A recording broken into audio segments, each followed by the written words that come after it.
Is it best to hand it down?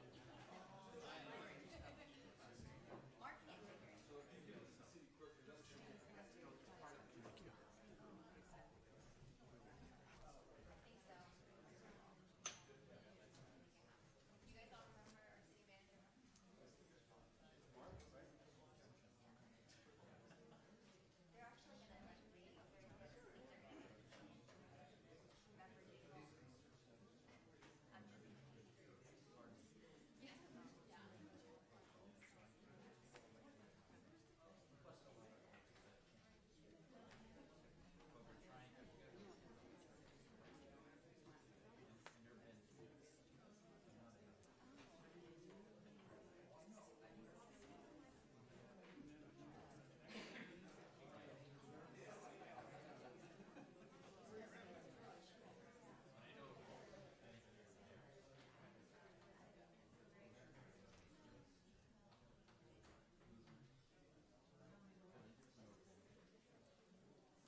All right, I'd like to welcome everybody to the City of St. Helena regular City Council meeting, Tuesday, January 22nd, 2019.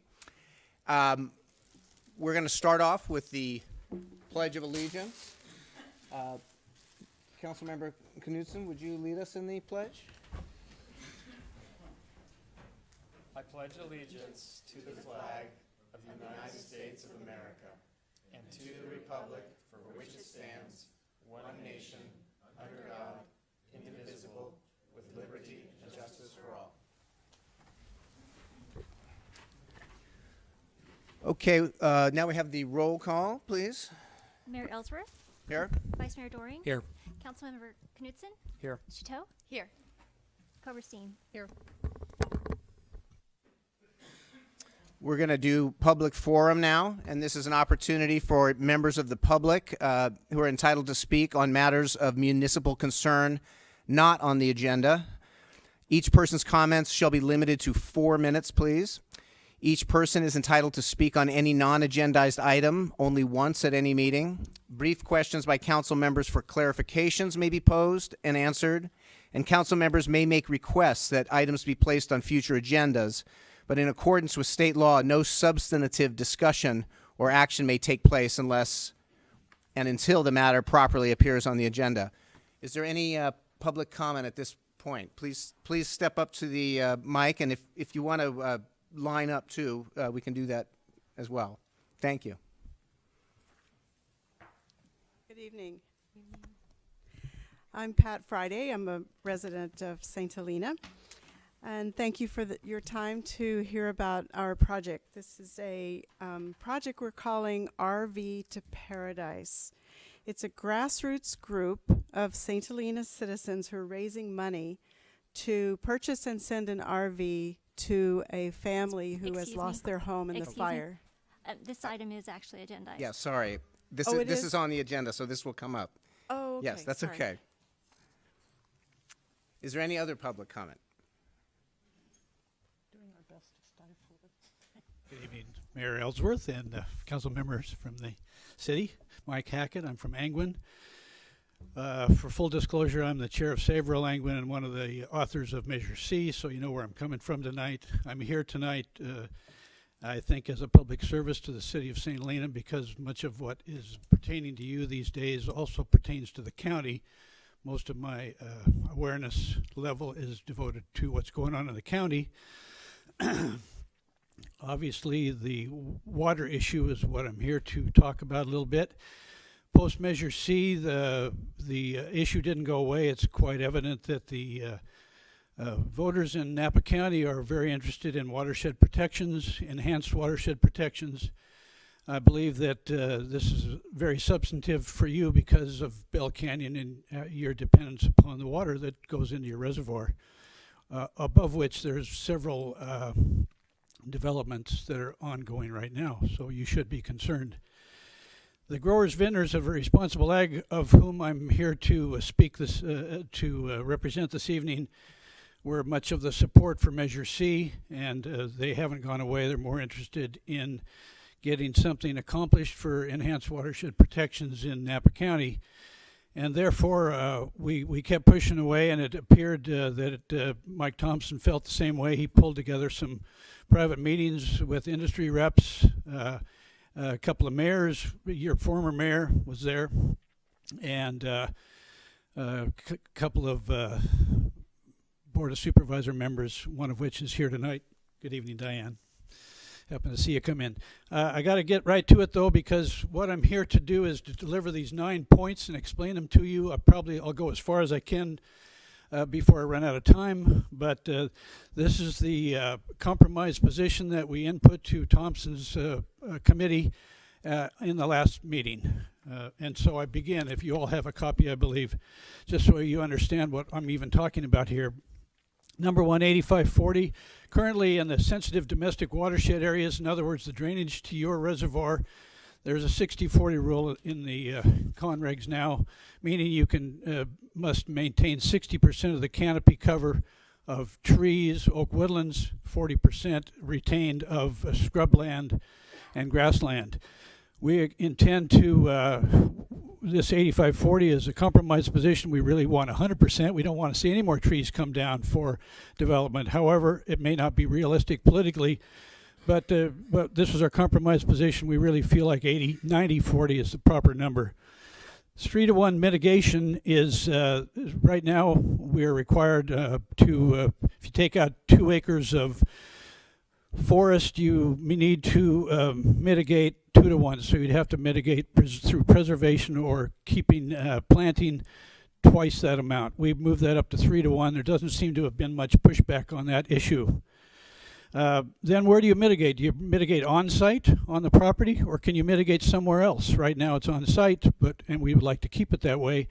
If you throw in number 3 there, the slope, which is right now it's kind of limited to 30%, but with a use permit you can go over 30 with and quite a ways beyond 30. But in practicality, most of the vineyards are done on less than 30% anyway. We'd like to put that into the Conregs. Then 4, 5, and 6 are all about stream setbacks. Those are certainly not enough according to what is required by science.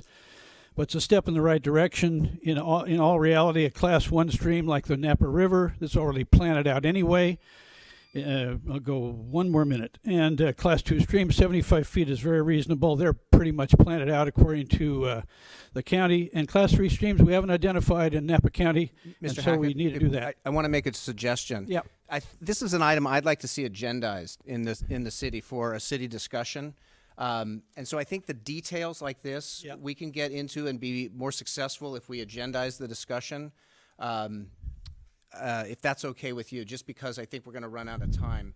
And so I would suggest, and I'll ask the city attorney and the city manager, if that's something we can agendize very soon, because I think this is coming up to the supervisors very soon to look at creating an ordinance.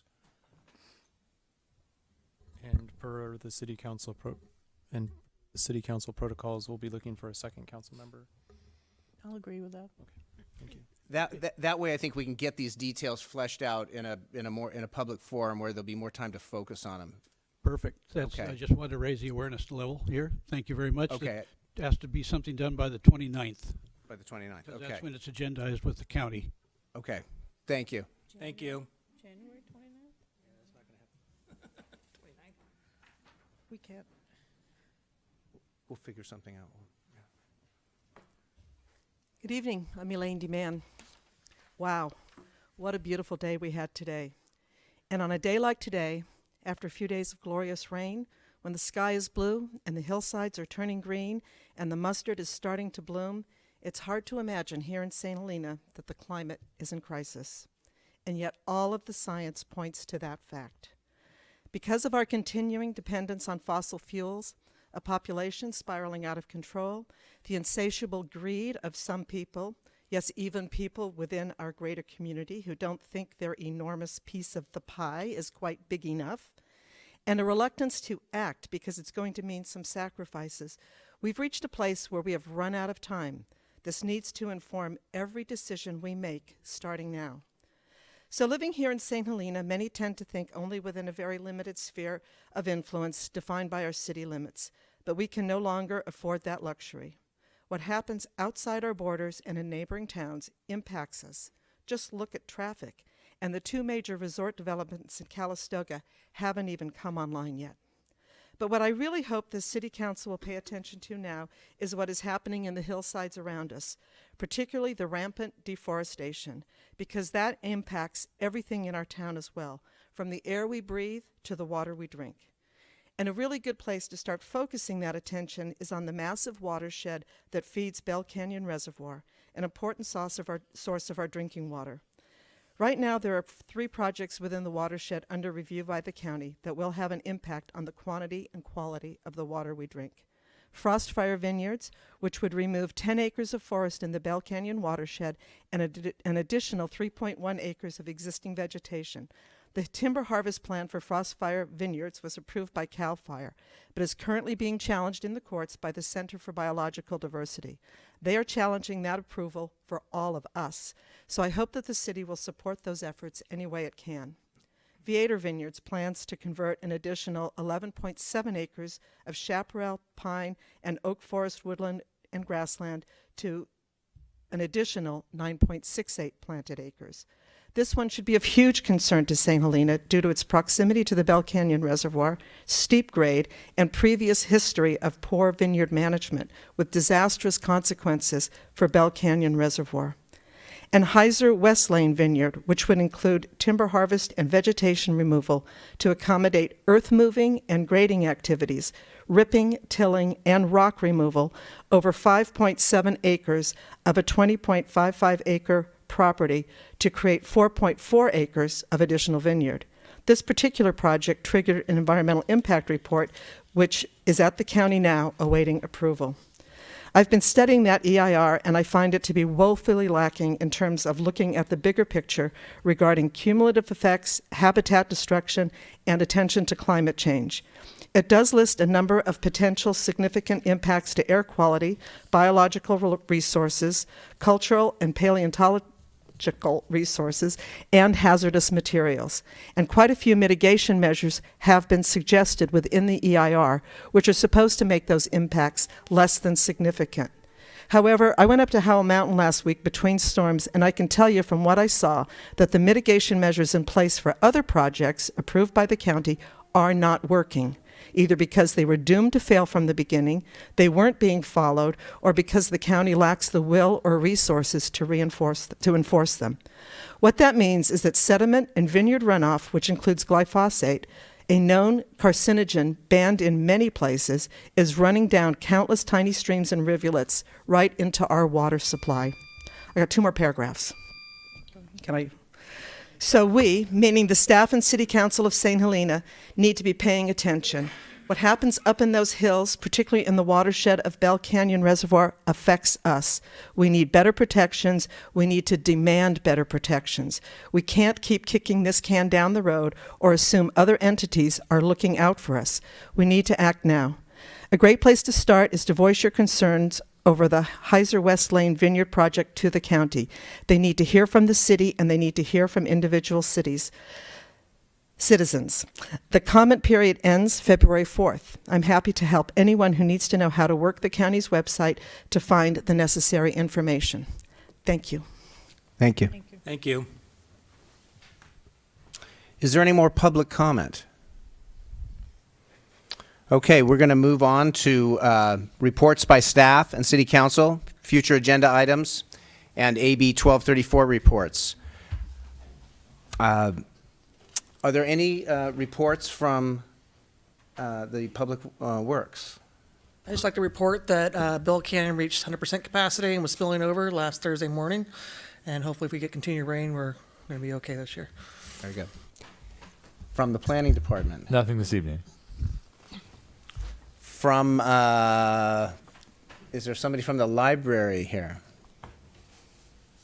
From Parks and Rec? Nothing to report. Cindy, from the city clerk? I am taking applications for the vacant planning commission position, and also the ATSC has some vacancies, so I'm taking applications. Okay. That's the Active Transportation and Sustainability Committee, the ATSC. Are there any reports from Mr. Knudsen?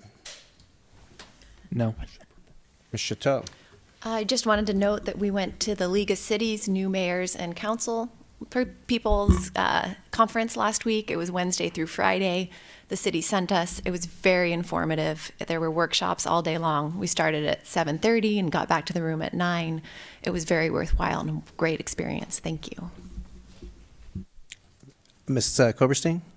Oh, I'm sorry, Mr. Brown. I just wanted to report the City Council did meet this afternoon in closed session to discuss those 3 cases designated on the agenda for the closed session. No reportable action was taken. Very good. Mr. Presswich? No report tonight. Thank you. Mr. Doring? Thank you.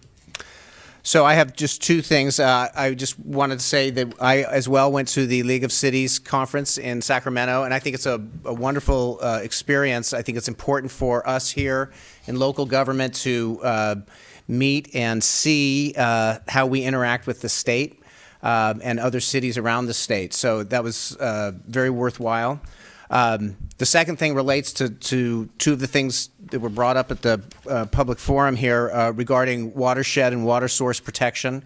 I submitted as an individual elected official a letter to the county that was co-signed by Vice Mayor of Napa, Scott Sedgley, and council member from Calistoga, Don Williams, also hoping and letting the county know that we as cities want to be partners in discussing what happens with our watersheds and water source areas that feed into our reservoirs that support our investment and our communities and our towns. And so I'm feeling like we're moving in a really good direction with folks from the city going down and talking with the county. We have 2 supervisors here tonight. We have Mr. Pedroza and Ms. Dillon. And so I think we're getting a dialogue going between the cities and the county. So I think we're going in the right direction, and we'll just keep that discussion happening. We're going to move on now to presentations and public recognitions.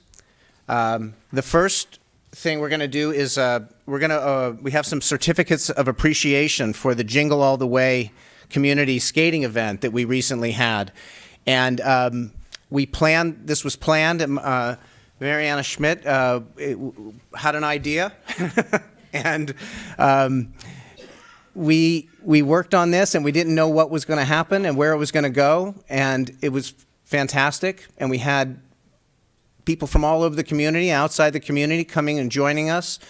We had a great group of volunteers, and we had an incredible group of young people who were working at the event. And we all wanted to recognize everybody's efforts, because this was more than just a holiday event. It was a community event that brought our community together in a way that I don't think we've experienced for a while. So there's a lot of appreciation. I've got a lot of certificates to read here. Can somebody help me? Maybe I'll.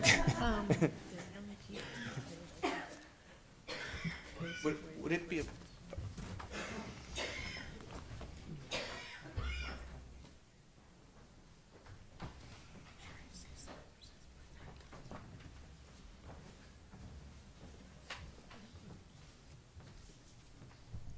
I want to thank everybody for coming out for this. It really meant a lot to us. So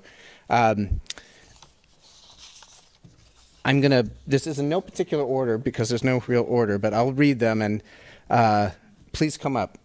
Stephanie Iacobaci. How did I do that presentation?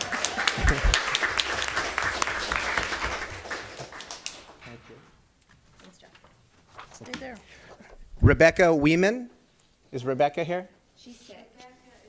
Okay, well, we'll... Okay. Mark Precious will accept that on her behalf. Marcus Marquez. Is Marcus here? No. He's not available. Okay. Mariana Hawkins, you're here. Thank you.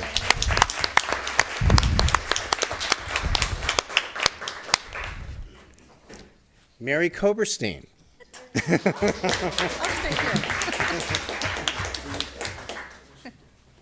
I'll bring it over to you. Amy Caraba.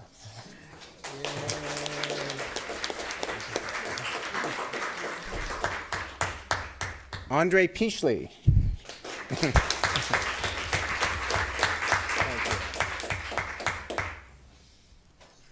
Mark Prestwich. Rob Smith.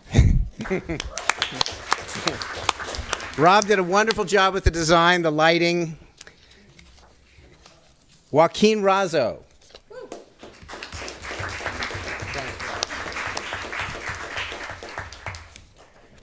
The St. Helena Police Department. Do we have a representative? It couldn't have been done without them. Okay. The St. Helena Parks and Recreation Department. The St. Helena Public Works Department. And now these are for the kids, the young adults who were incredible. They were incredible. They were enthusiastic. They were kind. They helped these little kids, and the little kids looked up to them. And every time I went by there, they were smiling. They were working. They were unstoppable. And so I think it's a good sign for our future when we have young folks like this who are willing to step up like that. So Paulina Batista. Is that okay? Grayson Capener.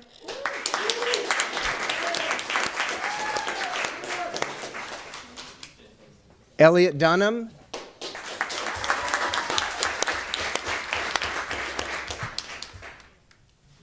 Mason Marquez.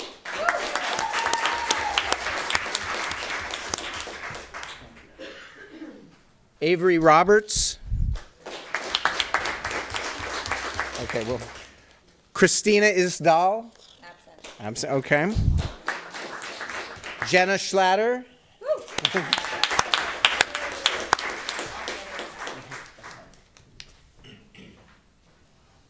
Jasmine Robledo, absent. Vicky Ramirez, absent. And I'll, Mark, I'll let you.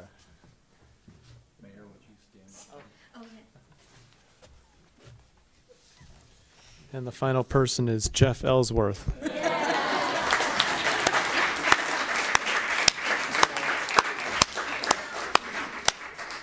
Everybody should get up there. Yep, show it off. Show it off.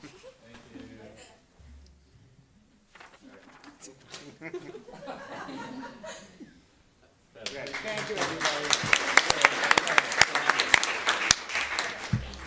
Thank you. Oh, yeah.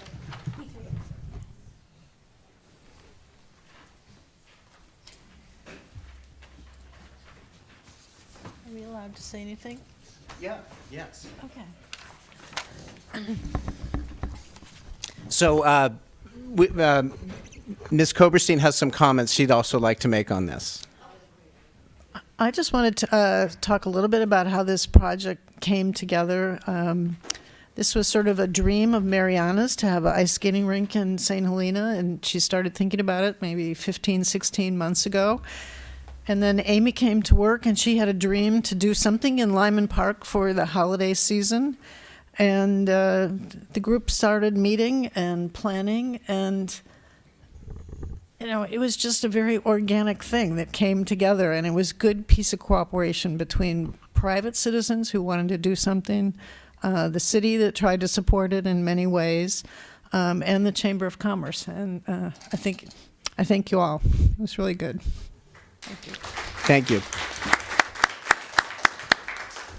Okay, now we're going to move to item 6.2, the Metropolitan Transportation Commission, MTC update by Napa County Supervisor Alfredo Pedroza. Well, thank you, Mayor and council members. Definitely a tough act to follow. But I will say this is a beautiful campus, and I have 2 high schools in my district, so this is remarkable. And I will also say I'm very happy Juni's is now taking debit cards. It is my favorite sandwich shop in Napa County, so happy to share that little data point with you. So my name is Alfredo Pedroza. I'm your county supervisor for the 4th District. Also here is your supervisor, Diane Dillon, from the 3rd District, and Molly Radigan from the CEO's office. I'm also your commissioner on the Metropolitan Transportation Commission. So the idea behind this was to go out to our cities, really give you a big overview of what MTC does, how it does it, why it does it, and really provide that comprehensive overview of the regional transportation body. Some of you may be familiar with MTC, some of you may not. So I'll kind of spend some time talking at the 30-foot Dowson level and then also get into the weeds a little bit. So again, brief outline, we'll give you that background. I'll talk a little bit about some of the funding we've secured, some of our early successes, and also some of the current projects that are in the queue, ready for funding, and then just some of the long-term vision ahead. So a little bit about MTC. It's comprised of 21 commissioners, 18 voting members. I am your representative that represents Napa County, our cities, and our town. We're elected to a 4-year term. I just got reappointed, so thank you for your support. The 9 Bay Area counties that comprise MTC is Solano, Marin, Napa, Alameda, Contra Costa, San Mateo, San Francisco, and Santa Clara. So as you can see, the composition is from our big counties, and then we have some of our smaller counties. So we always try to strike that balance of what are these regional needs that our big cities, big counties are facing, balance with what are the needs of smaller communities like ours. And my job is to try to advocate for us, try to secure enough funding to really invest in these capital infrastructure projects, but also acknowledging that we do need to invest in projects like BART and express lanes because we're all users of the regional transit system. However, we need to make sure we're doing the best we can to represent us locally. So a little bit about MTC, just some time in the weeds. Part of it is looking at plans, long-range planning, also long-range infrastructure projects like potentially doing a new bridge or the rehab of older bridges. That resides on the left side of the house. Again, these long-term plans. The other component is investing in projects and funds, whether that's expanding express lanes, looking at short-term capital infrastructure projects. Part of it, too, is also running programs like Clipper. Those of you that use BART and others are very familiar with Clipper cards. That is run by MTC. Those of you that cross bridges through Fast Track, if you do not have a Fast Track, I do not know why, because you have to wait in those lines. So I encourage you all to use Fast Track. It's very convenient. Again, that's housed with MTC. The other side of the equation, on the right side of the house, is advocacy, is really making sure that we're advocating with our state legislators to make sure that we're investing in and securing funding at the state level. But our state legislators also understand our regional and local transportation needs. Some of you might have heard about the CASA Compact, and we can talk about it today briefly, but that's also part of the advocacy legislation effort that we have at MTC, especially with the merger of MTC and ABEG. So to provide you some perspective, the total budget for MTC is over $2 billion, which is a really big budget, and we spend it very wisely every year. But again, we try to secure as much as we can to bring it back home. So great segue to that is the Napa Transportation Authority, which we serve on. Here's just a quick overview of some of the funding we've been able to secure that's invested in transit projects and capital funds. $9.3 million, $2.6 million in highway funds, and then some additional monies that you can see. And then part of it you can see is invested in MBTA and some of the planning efforts that we take on. So one of the early successes that we had is who's crossed a bridge lately? If council members of the mayor can raise your hand, you probably paid $1 more, and I thank you for that. RN3 was passed, and no matter how we felt about it, it did pass, and it generated an expenditure plan of $4.5 billion. One of the early successes we had for the first time in the regional measures, and as you can imagine, there's been 3 now, is the first time Napa County got a specific line item for Napa County.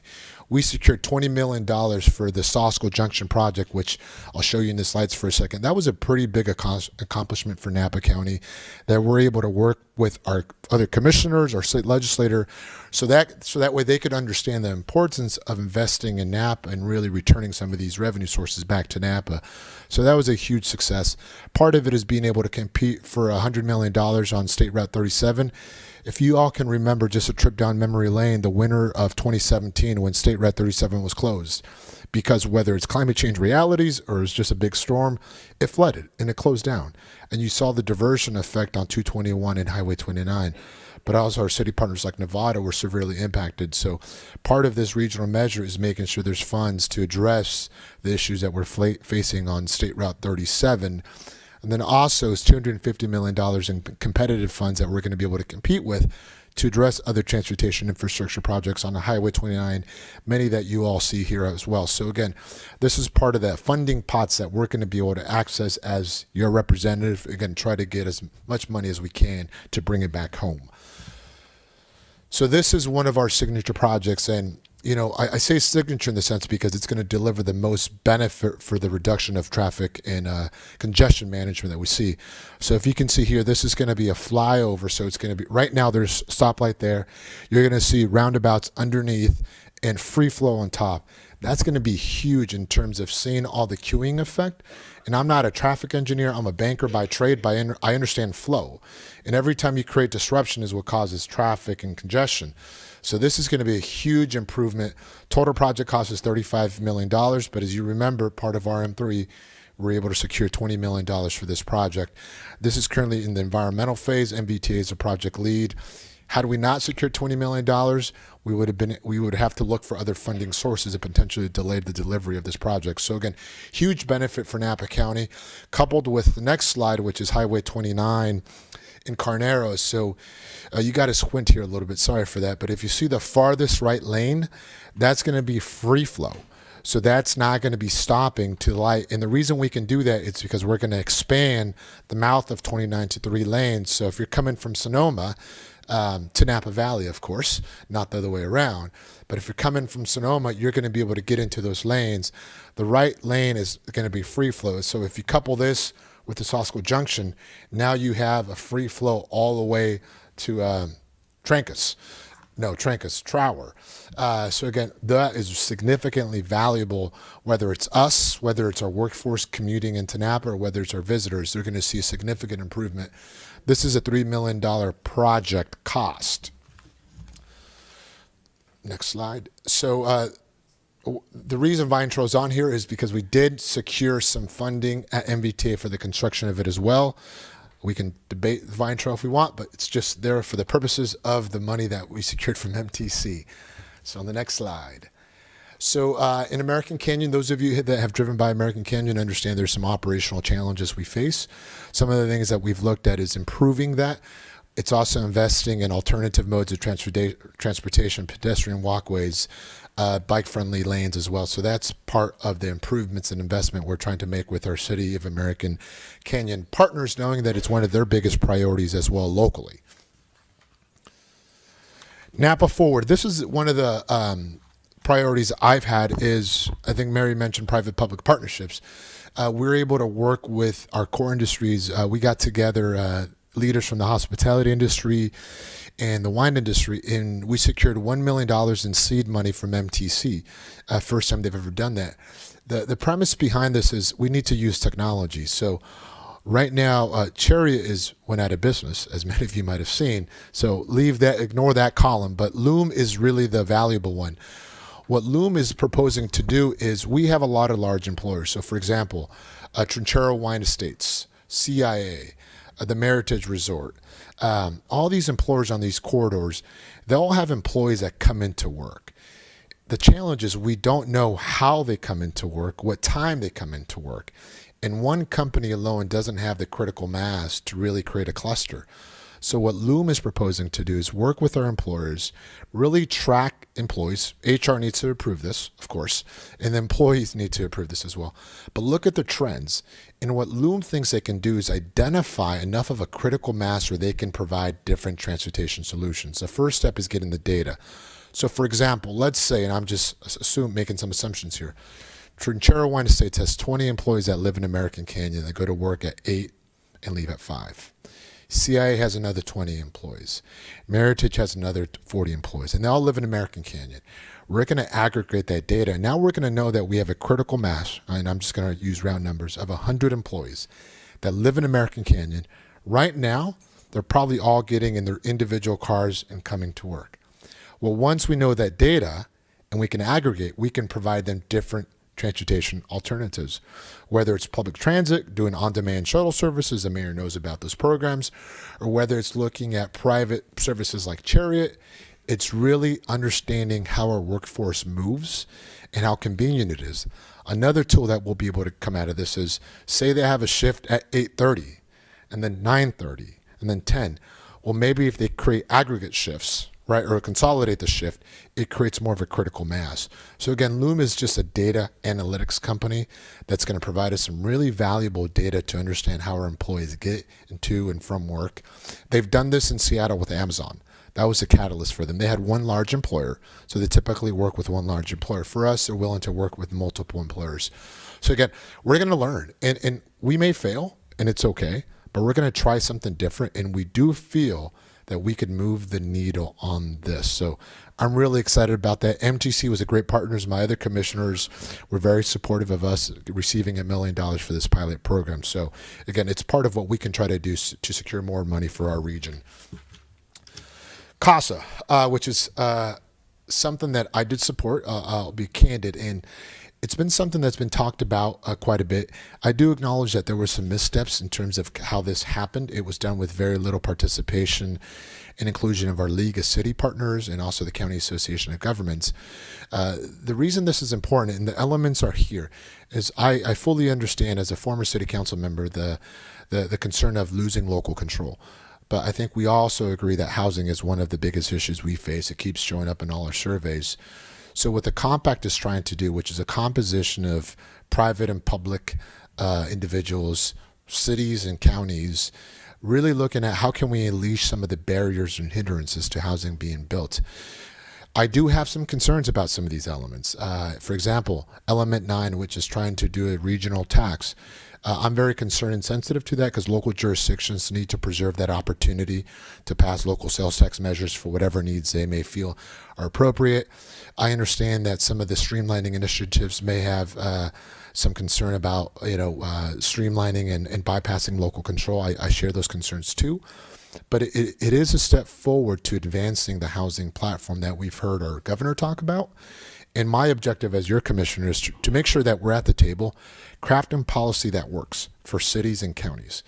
And I'd rather be at the table making sure that we're taking into account your concerns as council members and the mayor, but also supervisors, acknowledging that the success that we saw with RM3 of being able to create $20 million for Napa occurred because we were effective in negotiating, being at the table, understanding the value. I want to take the same approach with CASA.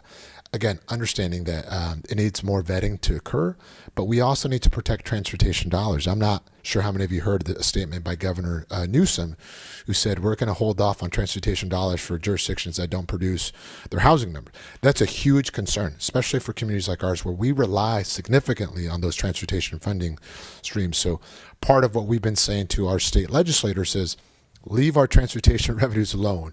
Those matter significantly to communities like ours, but let us be a partner in crafting housing policy that works for our big cities, but also that works for our smaller communities like ours, acknowledging that there's a lot more to discuss here. So with that, I covered a lot of material very quickly, Mayor. I'm happy to answer any questions that the council may have. Thank you again for the opportunity, and thank you for being first. But thank you. That was a tremendous presentation. Really appreciate it. Do we have any questions from the council? Are there any questions from the community? Well, I'm sure questions will come up. Oh, here we go. And I'll be happy to forward the link to the CASA Compact so that everybody has a chance to review that. We just got a link from the NBTA, so I will forward that to Cindy, and then you'll know exactly what he's talking about. And I'll talk about that further as I learn more about it on NBTA. Great. Well, thank you. It's really appreciated. Thank you. Thanks for being easy on me. Thank you. Okay, we're going to move now to 6.3, tobacco products and vaping presentation by Dr. Karen Relucio, I'm not sure if the title here is for you. Jessica Chapin was going to read, but you are instead. Is this my understanding? There's two of us presenting. Okay, great. Okay. Oh, and so the supervising staff services analyst, chronic disease and health equity unit, Napa County Health and Human Services Agency, Public Health Division. Great. Thank you. Okay. Thank you, Mayor Ellsworth and City Council members. I'm Dr. Karen Relucio. I'm the Public Health Officer and Deputy Director at Health and Human Services Agency. So I'm here to talk about the public health impacts of electronic cigarettes or e-cigarettes for the rest of this presentation. And mainly I'm going to talk about what are they, what are the health effects of nicotine and secondhand aerosol, and what are the impact on our youth. So e-cigarettes are battery-operated devices which heats e-liquid, which then delivers a nicotine-containing aerosol. And these were first introduced in 2007, so about 11 years ago, and have skyrocketed in popularity, availability, and variety. So e-cigarettes heat e-liquid, which is then inhaled by the user, and this is opposed to traditional cigarettes where the tobacco leaf is burned and the resulting smoke inhaled. And e-liquids contain nicotine, flavoring agents, propylene glycol, which is contained in antifreeze, and other toxic chemicals. So there is a prevailing belief by the public that e-cigarettes emit a harmless water vapor, but that's really not true. So while e-cigarettes pollute the air less than traditional cigarettes, the e-cigarette vapor has a concoction of chemicals that are toxic to human cells in the form of an aerosol. And it also, people that inhale e-cigarettes also absorb nicotine at levels comparable to people that are exposed to secondhand smoke. So the secondhand aerosol contains volatile organic compounds and high concentration of fine and ultrafine particles. Thank you. How do I advance this?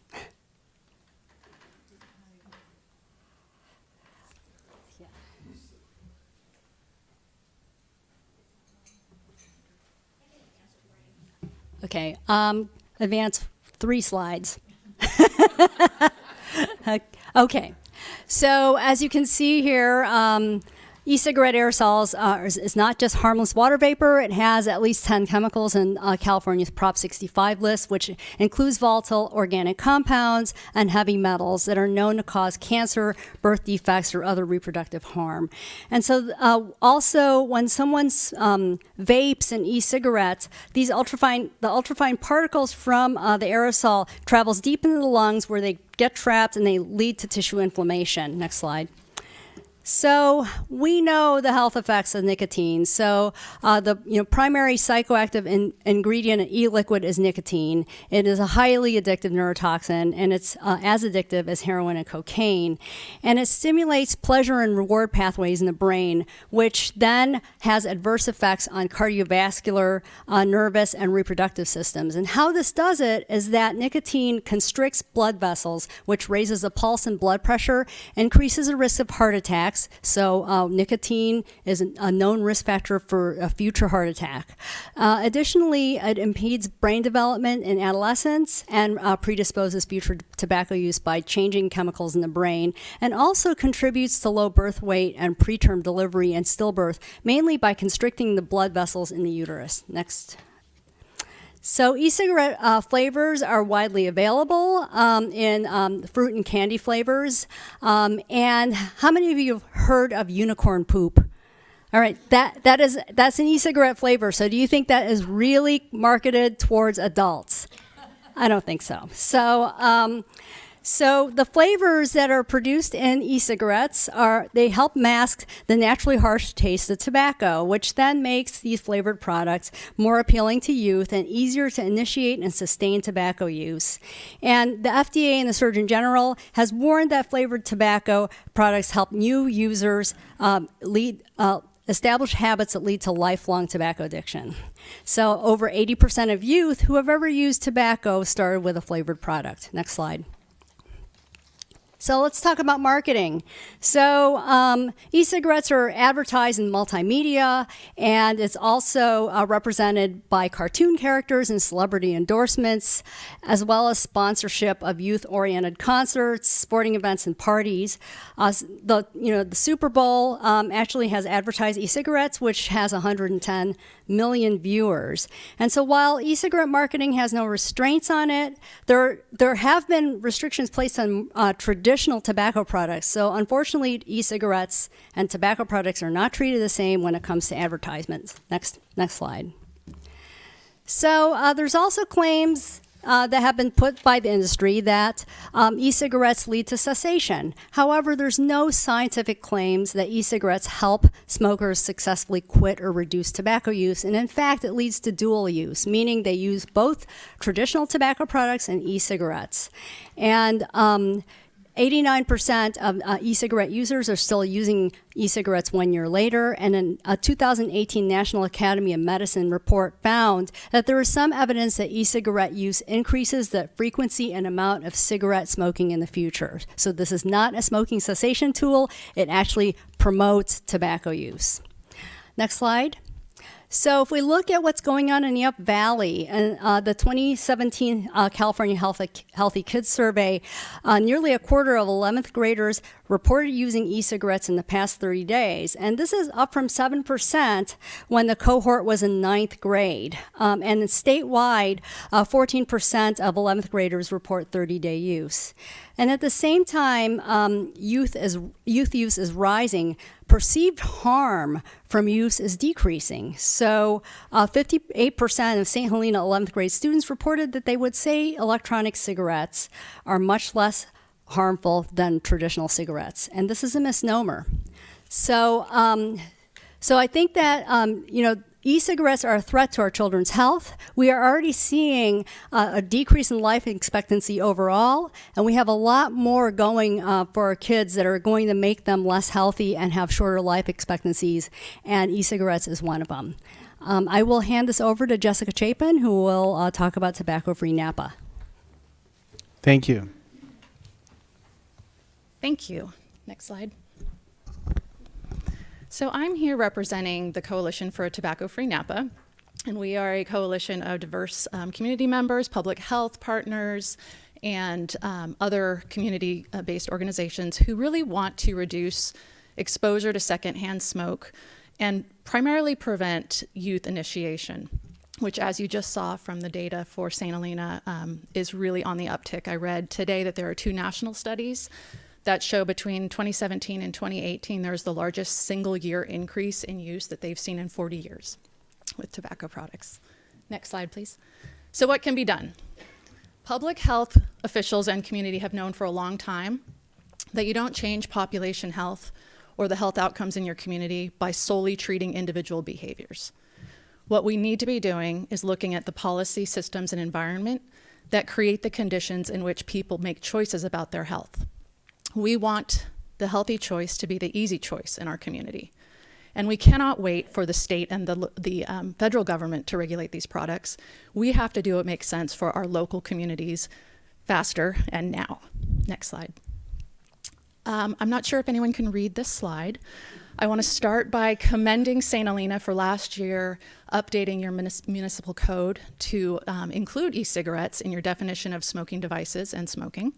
These are grades on the slide given to Napa County and its jurisdictions by the American Lung Association for tobacco policy. If you can read this, you can see that every city and the unincorporated county gets either a D or an F from the American Lung Association. I don't know the historical reasoning for this. It could be that traditional cigarettes were not perceived as an issue in these communities. But where we stand right now and what we know about the emerging tobacco products, including electronic smoking devices, e-juice, e-hookah, vape pens, all of it, we're standing in a different place than we've stood for a long time. And 30 years ago, you could smoke on an airplane, you could smoke in a restaurant, you could buy cigarettes from a vending machine. And 30 years ago, no one thought that we would ever pass policies that prohibited those things, but we did. And now, your expectation is that when you step onto an airplane, you're not breathing secondhand smoke. And so when we look at local policies and ordinances that protect people from exposure to these products, what we're doing is we're really creating an environment in which it's normal not to be breathing this in. It's normal not to be seeing the advertisements everywhere. So I'm going to be brief because I hope this is the beginning of a larger conversation about this. And I'm not here to advocate for any specific policy, but I do think we need to look at what fits and find out what the issues are in this community. Next slide. Here's an example of a California city that's doing a lot. Beverly Hills. In 2014, they voted to regulate sales and consumption of e-cigs the same way they do traditional combustible tobacco products. In 2017, they prohibited smoking in all multi-unit dwellings. They've also banned smoking in public right-of-way unless you're actively traveling through, at outdoor special events, in public plazas within 20 feet of open-air dining, and in outdoor lines like ATM and ticket lines. Next slide. So again, I'm not here to advocate for a specific policy. Not every policy is a good fit for every jurisdiction, but there are lots of options out there, and there are a lot of cities and counties who are doing a lot of work in this area. So you could look to increase smoke-free places like outdoor dining, events, multi-unit housing. And there are a lot of options for the retail environment, such as banning tobacco-only retail establishments. My understanding is St. Helena does not have any smoke shops that are solely smoke shops. You could implement a tobacco retail licensing program that would have permitting fees that would pay for enforcement. You could limit retail within 1,000 feet of schools. You could also just ban flavor products altogether. And you could do conditional use permitting for restricting retail. Next slide. We did a little informal survey of the St. Helena retail environment, and what we found was that only 3 gas stations in town are selling the electronic smoking devices and flavored products. All of the other establishments with a retail license for tobacco are selling traditional cigarettes or cigars, mainly in specialty shops and wineries. This is a map of your schools and 1,000-foot radius. So you've got 5 retailers within 1,000 feet of schools in St. Helena. And again, it's likely just the couple of gas stations that are selling the products. So I don't know where the youth, the 25% of 11th graders in St. Helena, are accessing these products. I do know that the St. Helena Police Department recently received a Department of Justice grant to hire a school resource officer to start working with both the students and the retailers. And perhaps that work will yield some data that will help us understand what's happening. Next slide. Thank you so much for your time. On behalf of the Coalition for Tobacco-Free Napa, I would like to offer our support, technical assistance, and partnership in anything that you decide to move forward on regarding this issue. Thanks. Thank you very much. Thank you.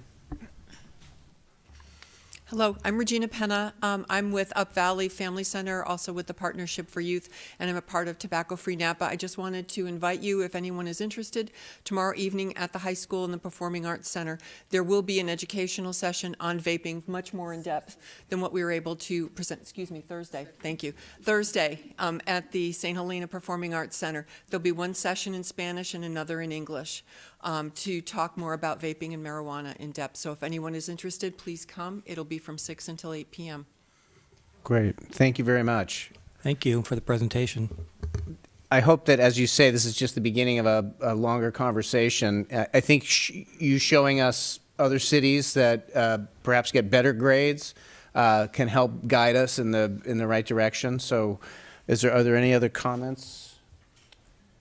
Okay, but thank you very, very much for being here, and let's keep the conversation going. So now we're going to move to staff briefing. Do we have any? Nope. Consent items.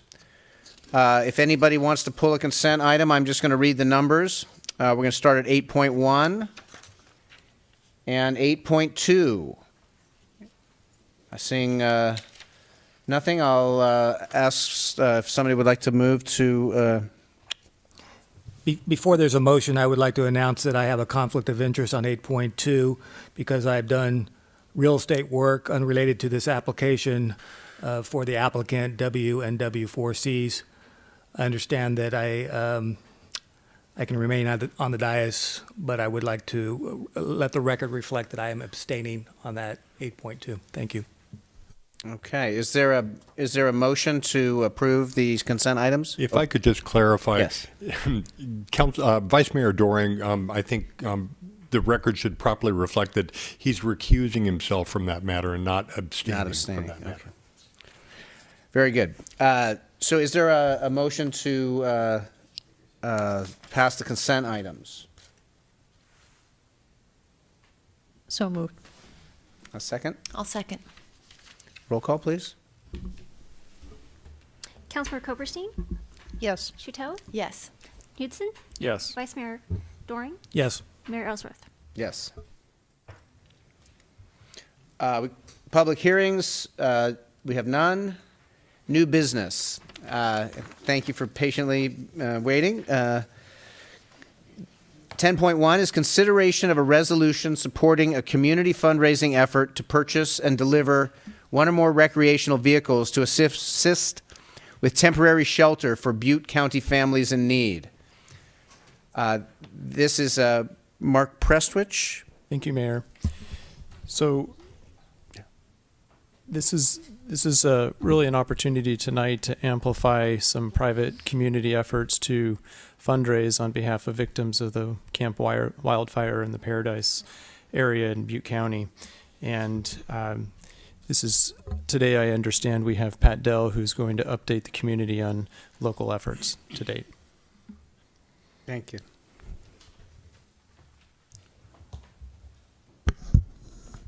Good evening, Mayor Ellsworth, Vice Mayor Doring, all the council members and staff. It's so wonderful to see all of you here. I am speaking on behalf of Ann Carr, who's the chairperson of this committee. She was unable to be here tonight. Thank you for your time tonight to hear about our project. RV to Paradise is a grassroots group of St. Helena citizens who are raising money to send an RV, or more than one, and vehicles to Butte County for families who lost their homes to the November fires. Having had a near miss ourselves in 2017, we're discovering the St. Helena community to be both sensitive and empathetic to the victims of the terrible devastation in Butte County. Ann Carr spoke recently with a rabbi at the Chabad Jewish Center who described the needs there as overwhelming. We have enlisted their assistance in finding the recipients of our RV donation, a project they already have up and running. The rabbi informed us there is also a need for donated cars and trucks, or the money to purchase them, as folks are desperate for transportation in order to carry on their lives.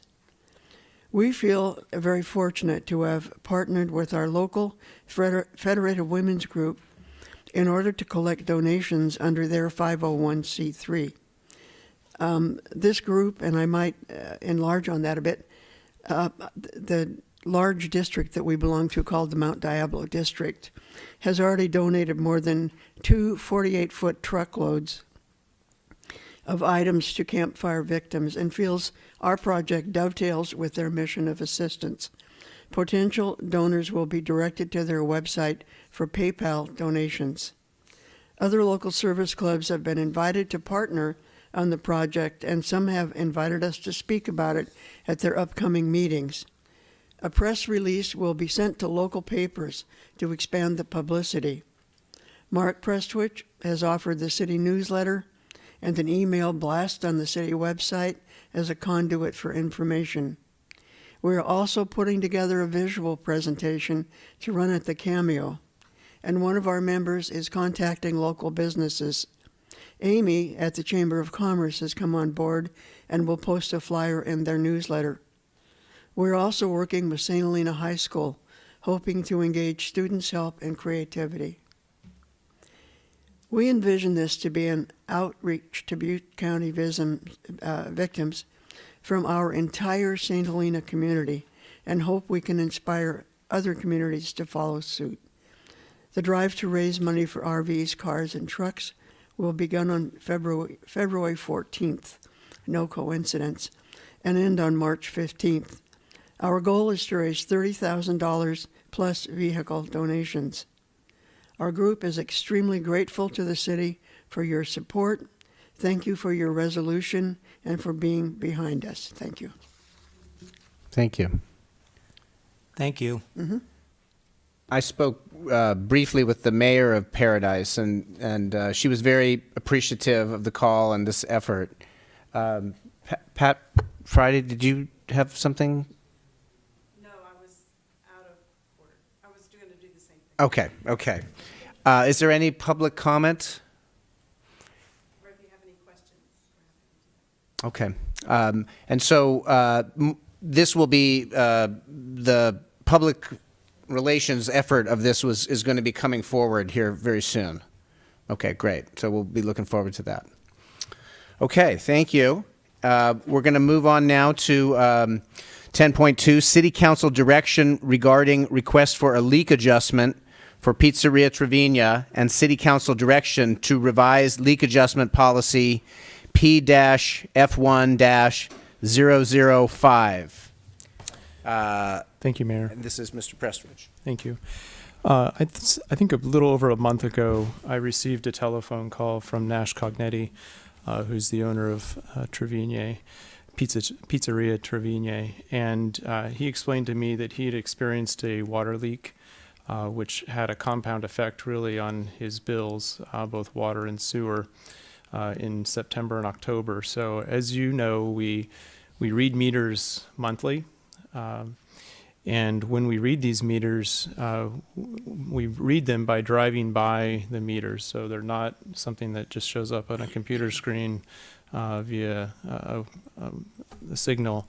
It's something we have to drive through once a month. So I would describe this as sort of the 2.0, or what we will eventually have infrastructure that allows for a 3.0 version where this will be more real time. But at this point in time, our infrastructure allows us to see this data monthly. And when we read meters, the meters tell us whether or not there's been 24 hours of continuous water use, which essentially illuminates the fact that there's something, either someone's left a faucet on or there's a water leak. And in the case that Pizzeria Trevina experienced, it was a leak that was difficult to detect. There were a couple of efforts made to figure out where this occurred. And because of the timing of the detection and notice, it spanned 2 billing periods. And cumulatively, the excess water and sewer charges equate to about $20,000 of excess when we look at the average. So obviously one of the first questions I asked was, well, does the city have a policy related to assisting a business that experiences a water loss, a water leak? And the answer is no. The city does not have a policy related to commercial businesses, but we do have a policy that is extended to residential customers. And so I asked our staff to take a look at other communities nearby that offer both water and sewer services to their customers so that we could gather a little data about what this looks like. I asked Mr. Cognetti to write the city a letter explaining what had happened and what work went into this, and to if he was interested in requesting, he had expressed to me an interest in requesting some form of relief given the scale of this loss. And so he has done that. We've assembled a staff report for you that includes the detailed notes that he kept related to this situation, data on the use for this particular meter over time, and some additional data on other communities and how they deal with this. And we did find a number of communities that do have programs on the commercial side that and you'll see that there's not really a one-size-fits-all approach to this on the cities that we looked at. Some have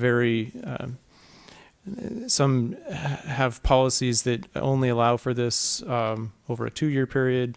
Our water customers on the residential side are able to receive relief once every 60 months or once every 5 years, which is probably the least, the most amount of time. Others have 12 or 24 month periods. And on the commercial side, there's really a mix.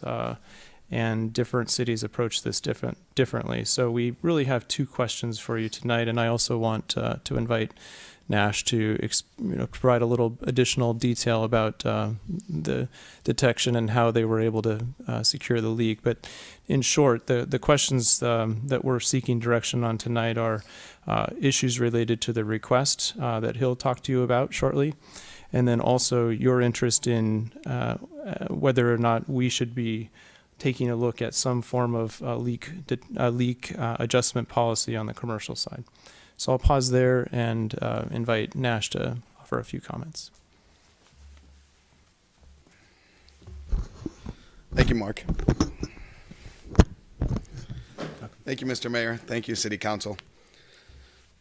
I'll be honest, this is my first time ever. Welcome. At a city Welcome. council meeting. So thank you. We're glad to have you here. I'm glad to be here. I have to tell you, Mark was incredibly helpful in this whole process with me. And I as well kind of looked around at some other cities and counties in our area to see what they did. Basically, every one of them has some sort of policy for a commercial water leak credit program, especially when it's in the case of what occurred with us, which is, not to get too deep into detail, but it was a pipe that was literally undiscoverable. It wasn't the sort of thing where you walk outside and there's a puddle in your parking lot, or the ground is soft underneath you. The pipe was buried inside of a concrete wall, and it's something called a drain primer, which basically sends water into sewer drains so they don't smell.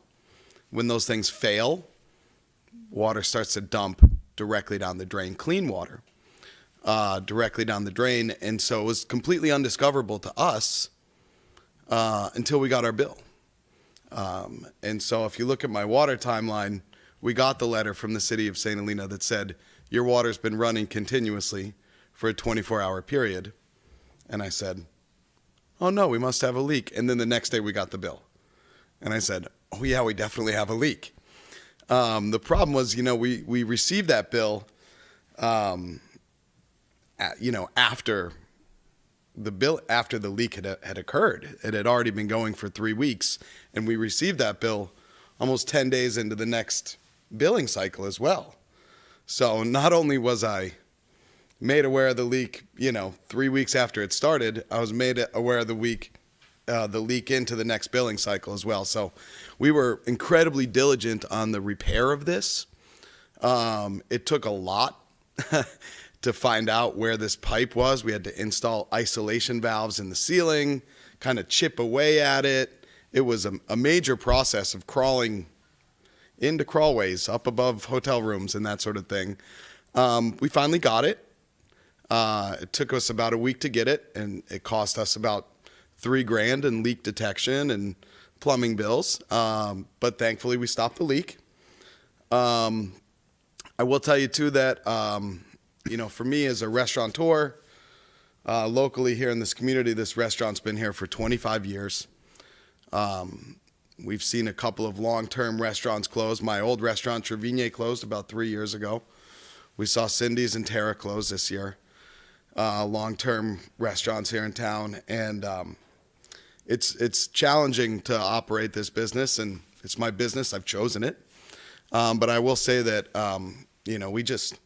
we don't have the cash reserves to weather this sort of thing, especially going into January and February. And not to paint a grim picture here in front of you, but you're talking about potentially losing another restaurant in your city here. So the question to you is obviously to adopt a policy on a program for commercial leak credits, but at the same time, it's also to take a look at this from the opinion of city and citizens and say, are we willing to let another one slide because of this? So hopefully that was okay for my first time. So Thank you. If you have questions, I'm more than happy. So I think we'll discuss it, and we may have some questions. Yeah. Does anybody have any starting points? At some point, you open it up for public hearing. Yeah, I'm happy to open it up to public comment now. if anybody has any.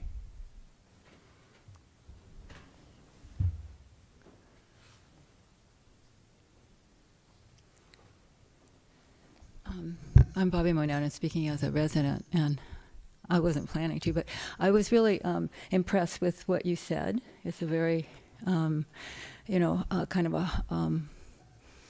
a legitimate, heartfelt request. I'm also aware that that it's tricky, because if you allow one restaurant or one person 100% or 50% or whatever, then what about residents? So I mean, essentially, it's like taxpayers are paying for this, and maybe they should.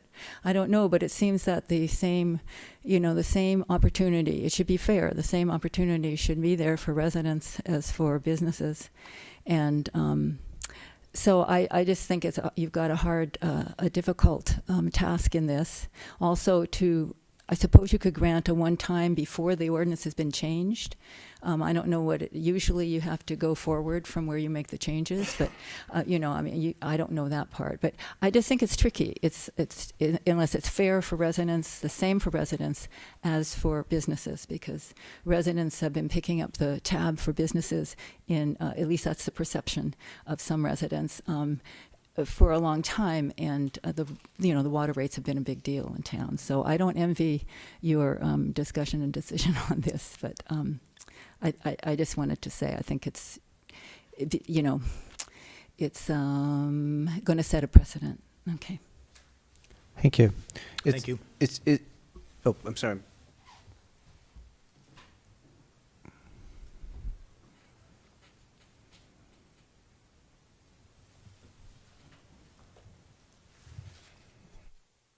Good evening, Tom Belt, 1520 Hillview. I wrote a letter based on this incident, and first of all, I'd like to say that I enjoy eating at your restaurant. Thank you. And I've always had wonderful service there, and the food has always been good, and my comments are not related to your situation at all. But I'm personally of the opinion that whoever owns a building and makes a business out of the building and profits from it should have to pay for a cost of the repairs and anything that goes along with it.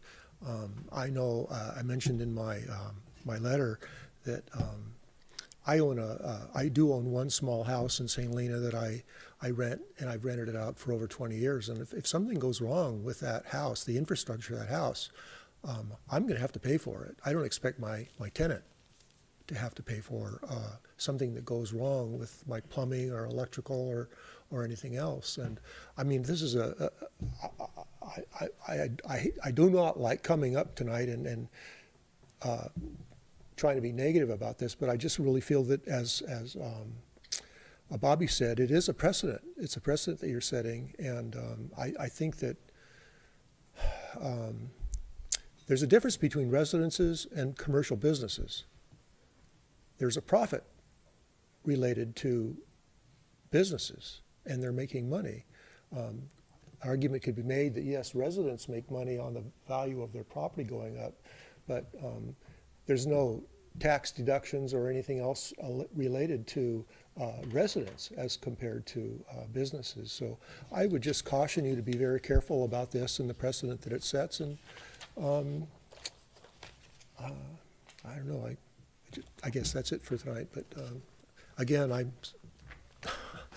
eaten many times at your restaurant, and I have nothing against your restaurant. Thank you. Thank you.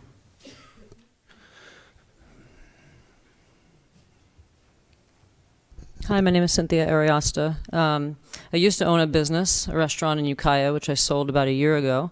I'm now working in this community. The reason I sold my business in Ukiah is because the economic hardship of having a restaurant is getting so great that in 5 years, there was no way I could budget to have a bottom line that I was going to be able to keep the restaurant. So somebody came along and bought it from me, which is great for them, and I wish them a lot of luck.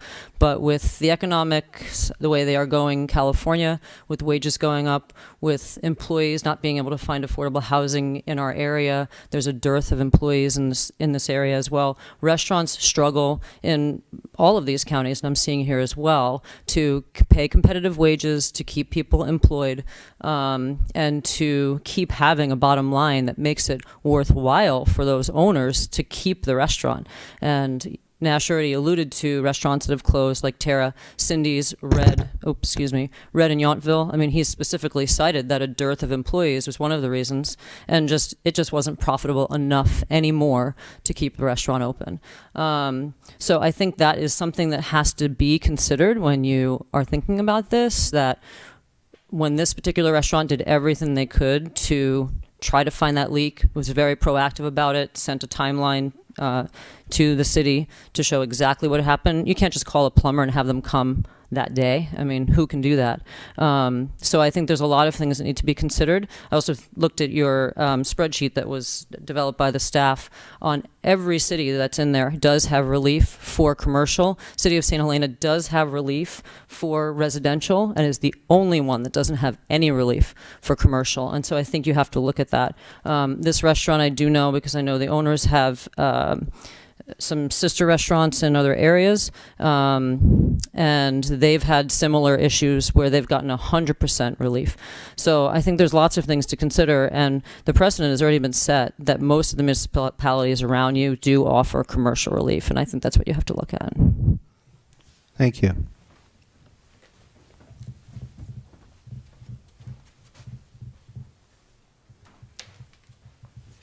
Good evening. I'm Anthony McKelly. I live at 1125 Cornell. I'm not here to dispute the fee or anything, but I retired about 3 or 4 years ago, and back when Bob Ronell was running the water department, I used to get calls on pretty much a daily basis telling me that a client's water was running. So I'm kind of puzzled why now you don't know until the end of the billing cycle. Because I used to get calls in the middle of the billing cycle or whenever. Had a house on Park Street. He'd call me up and say, hey, that water was running 24 hours. You got a leak. So I don't know if Bob just did that on his own, looked at meters or what, but it was a great policy because, you know, water is a very precious commodity we have, and I imagine running a $20,000 bill wasted a lot of water. Nobody's ever said yet how much water went down the drain yet. I've never heard how much that equates to. But I will say that we used to have some type of policy that I would get notified. And I don't know what has happened over the years. I mean, Bob's been gone 5, 6, 7 years now, I imagine, something like that, or more than that. Okay, but it used to be in effect here, and I don't know where that all went to the wayside. I'm just saying we got to develop something to read these meters a little sooner, because I know some friends of mine told me, you know, they got these $1,000 bills because they didn't get read to the end of the month, and it's just something we got to look into, is getting electronic meters or whatever we have to do. Thank you. Thank you. Is there any more public comment? Okay, I'm going to close the public comment. Is there anybody from the council want to start with any comments? I have some. Oh, go ahead. Yeah, go ahead. All right. My first question, too, being new, was asking can we tell them earlier? After I saw that 3 weeks, I came and talked to Mark, and I found out that no, this is how it's done, and hopefully in the future there will be some policy, or there will be some technology that'll help us, because I too looked at that and just thought, what a shame. We have all of this water and money now that we have to decide how it's going to be paid for. The restaurant, for me, being in our community, is very important. It's a family-friendly place. It's also still affordable. I do not want to lose another restaurant, particularly that one. I just think it's very important for our community. I would like there to be a policy so that we don't have to decide when somebody comes in front of us, what the value is, and have us weigh that. Just something that there's at least a guideline like we have on residential. And in this specific case, I would like us to come to some amount that we could help them with. I have a couple of thoughts. One is, I wonder if we should break out the policy from the specific implementation. For example, we could table the consideration of a request from Pizzeria Trevina and not charge interest, and just keep it in abeyance, and instead develop a thoughtful policy that we could apply across the board. For example, how many commercial businesses in town get notified on an average year of water usage, which is continually flowing. I'd like us to have a policy that we apply indiscriminately, and then I think we could consider then retroactively applying it to the case in question. That's a suggestion. I have a couple questions. I'm hoping you can help me understand the situation in the building. This leak was actually outside your premises, correct? So I'll use this room as an example. Let's say this wall represents the exterior of my premises. So somewhere out there on that side of the wall would be our water main. It runs into the neighboring building. We share this premises with in at Southbridge. It's our water. It's from our main. The pipe happens to run from there. I mean, you're talking about an older building here. Into the wall, up into the ceiling of their laundry facility, across the ceiling of the laundry facility, across an electrical room, down into my restaurant. So the leak was actually above above where the restroom is in the lobby of the hotel, which is kind of adjacent to this laundry area and electrical room. The fact of the matter is, you know, I'm not here to dispute how they ran the plumbing 40 years ago, 30 years ago. But it was a line that just kind of teed off of that main line. Does that answer your question? So it was within the premises, wasn't on the exterior of the building, if that's your question. But as between you and the hotel, who has the responsibility to maintain those pipes? We have separate water. I mean, we have separate water bills. We have separate water mains. But I would say that repairs and maintenance to the facility would be our responsibility. So, for example, if a window breaks, I fix it. As far as well, what does your lease say? I guess would be the more accurate answer in terms of landlord-tenant relations. Seems like that would be a capital improvement that probably have you looked to your lease and your landlord for recompense? I'd have to take a look at it. Okay. You know, but I think that would ultimately be our responsibility there.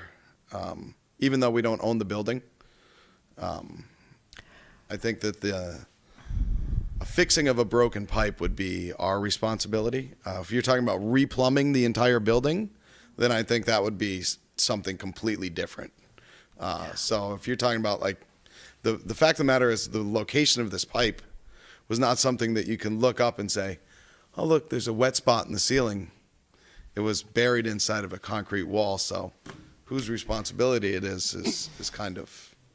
I do think it's worth looking into because most likely you're obviously responsible for the cost of the water, but the maintenance of the actual infrastructure may lie with somebody else. Okay. But nonetheless, this particular leak where it happened, as I understand it, this was right next to some plumbing, something that relates just to your business, this drain clean, whatever it's called, where the water was going directly into the sewer.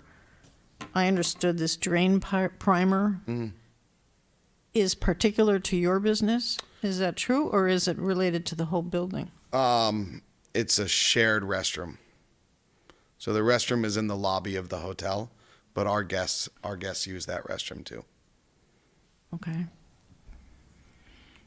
If you've ever eaten at the restaurant, you've used it because it's right. Oh, I know. It's and the only one right there.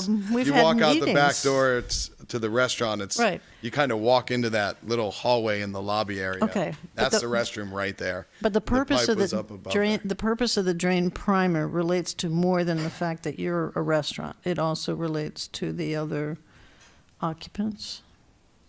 The purpose of a drain primer is when a sewer line goes dry, it puts water in there to prevent that sewer gas smell from coming back up. So I would say that it relates to everybody, really. Well, I agree with your comments about maybe suspending the billing while we work out a policy. I also think there's a couple things about this that are very particular. A lot of this cost is the wastewater cost. This water didn't require any treatment. It was going right into this drain primer, potable water, correct? Can I give you some figures on that? Yeah. Because I knew this was going to come up. It's about $15,000, I think, if I'm reading this chart right.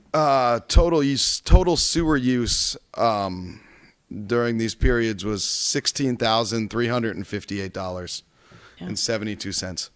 And that's just clean water. So the total water use was 8,800, and the total sewer use was 16,350. So it's almost double. So, I mean, I think that's an important consideration in this case. It's something very unusual, but it's a known fact. I do think that we should extend this policy, whatever it is, to commercial users as well as residential. I frankly don't see the reason for only allowing residential people to take advantage of it. This is a perfect example where it's posing a hardship. There was absolutely no fault on the part of the owner, and I think we should look into crafting a policy. I think our issues are one billing cycle or two. In this case, it extended over two. It's also interesting, though, that the sewer that the pipe was emptying into is a joint use between the hotel and the restaurant. It sounds like it was a potential infrastructure issue that was solved in a way that was sort of a shortcut 40 years ago from the way that the building was built, right? So the cost of that was assigned to the restaurant, whereas the benefit was to other parts of the building as well. It's sort of odd. Yeah, I think we need more information there, but that was the first thing that caught my attention, was it was really outside your premises. It was sort of serving your premises. It really wasn't until you just spoke now that I realized it was also the water going through this drain primer is also benefiting, in theory, the hotel, right? The drain primer is shared. It's Everybody's inside the sewer. drain. Okay. So it's like The benefit is shared. In a shared restroom. yeah. So have you ever walked into Okay. a restroom and you see a little metal Oh, sorry. You're going to be an old pro. I don't yell in kitchens, I swear. It's for the record. You have to be up there for the record. Yeah. So have you ever walked into a restroom? You see a little round plate on the ground, little round metal plate. If you were to pop that open, I mean, if you were, there's a little drain. That's where the drain primer is. Okay. So usually, if the drain is here, there'll be a little metal plate right here. You pop it open and you see it. So it's one and the same. So if this restroom is shared, then the drain is shared, then the primer is shared, then the. So is the water use, that's your water main coming into the restroom, does the hotel also have a water main coming into the restroom? No. It's just yes, I'm sorry. All the water that's in that restroom comes from the hotel. My pipe, this drain primer pipe, teed off of my water line, ran down through a concrete wall into the drain of the restroom. So I don't pay for the water in the restroom. Does that clarify? Yeah. Yep. Okay. Well, So- I think it, as Ms. Koberstein says, You're right. It was like shoddy. I didn't mean to interrupt you. I'm sorry. No, it's okay. It's a maze of plumbing. So the hotel pays for if you wash your hands, they pay for it. If you flush the toilet, they pay for it. But somehow, at some point in time, a water line got teed off of my main that ran into this drain primer. Okay. And so that's what we shut off. Okay. So, was any of this water used in the restaurant for other than drain primer purposes? This bill here, is it your normal water consumption in the restaurant plus? Yeah. So my normal. Yeah. So my normal water consumption for that 2-month billing period, I calculated to be $4,800 for the 2-month period. When I looked at your notes, I realized I kind of shortchanged myself because your notes calculated as much less than that. But anyway, we'll call it 48. But my total bill was $25,000. So the drain primer represented that $20,000 overage is what that drain primer was. So to answer your question, my total bill was actually 25, but I was asking for relief in the amount of 20. Does that make sense? Yeah. Mr. Doring, do you have any? Only that I agree with Councilmember Knutson that we should divorce the policy making with the actual case here. I guess there's a couple questions I have. A couple maybe for staff. In terms of analyzing all of these various jurisdictions, is it the case that all of them are credit based? In other words, the customer has to pay the bill, but then that bill is offset over or credited back over time with other bills, as opposed to the jurisdiction writing the check back or forgiving that amount right up front? If you understand my question. Yes, it is credit-based, so we don't typically write a check back to the individual. What they typically do with our residential program right now, they'll file a leak adjustment with us. What we'll do is we'll look at it. If they fit within the parameters, we'll give them the leak adjustment, and they just pay the difference. In the case of Pizzeria Trevigny, they've actually paid everything up in full. So we would need to look at if council gave us a direction whether we would just put it as an offsetting credit on their bill or if we would be issuing them a refund because they have paid it up in full. Yeah. And then a question for you, sir. You may not know the answer to this, but maybe you've looked into it. Is there technology available for you on your side, the restaurant or whatever user there is, to allow you to detect a 24-hour run or something like that that is reasonably priced and easy to install? Have you looked into that for the future? And this question maybe not go to you now because it's a little late, but I'm looking at the policy later when we really get into the policy, whether that is something to consider also, whether that would be a cost on the restaurant side if it's relatively inexpensive, easy to install technology that would show right in real time, oh, I've got a leak. Like an alarm. To my knowledge, no. We should look into that, I think, on our side, because I think that will be, in terms of the policy-making part of what we do, that will be an important consideration for me in terms of the sort of the difference between a residence and a commercial enterprise. I'm leaning towards my fellow council members. I haven't heard from you yet, but you may have a different approach, but creating some kind of a policy. I think we're the only ones that don't have it. It's a question of how much, is it 100%, 50%, over what period of time, those kinds of things. But that would be an important consideration for me in terms of, what is it? Is it an easy fix for? Because I'm worried about dollars. And so you come in and yes, we want to take care of you, but then the next one, we've opened up the Pandora's box. Unless we can encourage folks to go, no, put some kind of alarm system on your facility, or encourage it. We can't mandate it, I guess.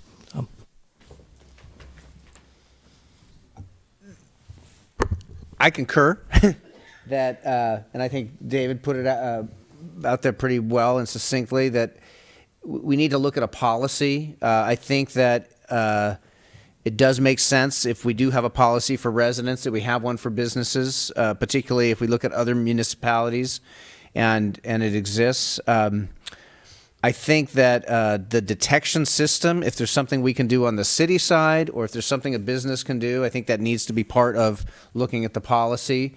The value of water is something we're discussing more every day, and wanting to make sure that we're using it to its best potential.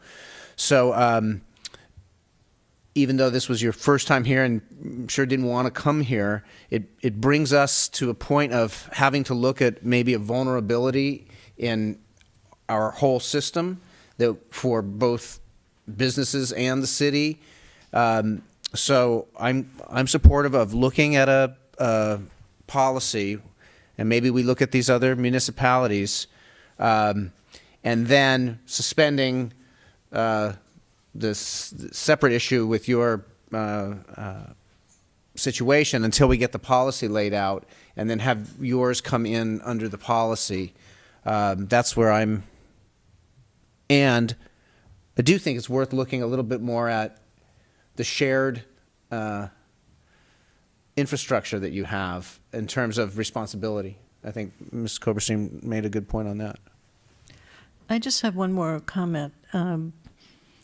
I think it was 2 years ago, several businesses came to this council because they had extraordinarily high wastewater bills, small businesses in downtown, and we enacted almost an immediate program for them to suspend the amount they had to pay and put it back at what they were paying before we changed the rates. And it ultimately led to changing our rates. And I'm fine with a policy. It does bother me that this gentleman is out of pocket already for a lot of money. And I am wondering if there is something we can do along those lines. He's here telling us it's a hardship. If it takes us 3-4 months to refund some of the money, is that helpful or not? So I think that's a good point. And what you bring up is that you're a small business, and it's an important business in our town. So we, I think, need to consider what we need to do to make sure that you stay stable. So how do we proceed with that conversation?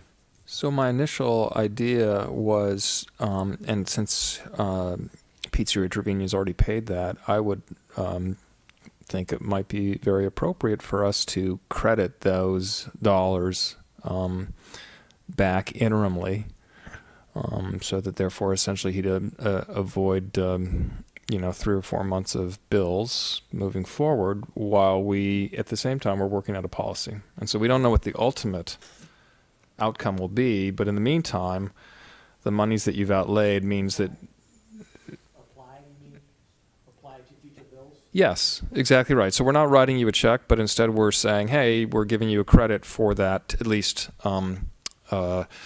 interimly, until we figure out a policy that we can apply to everyone. And so therefore, essentially, at the end of the process, you're awaiting our policy. And therefore there's not movement of funds, and if that was my idea. Does that feel like that gives you some stability?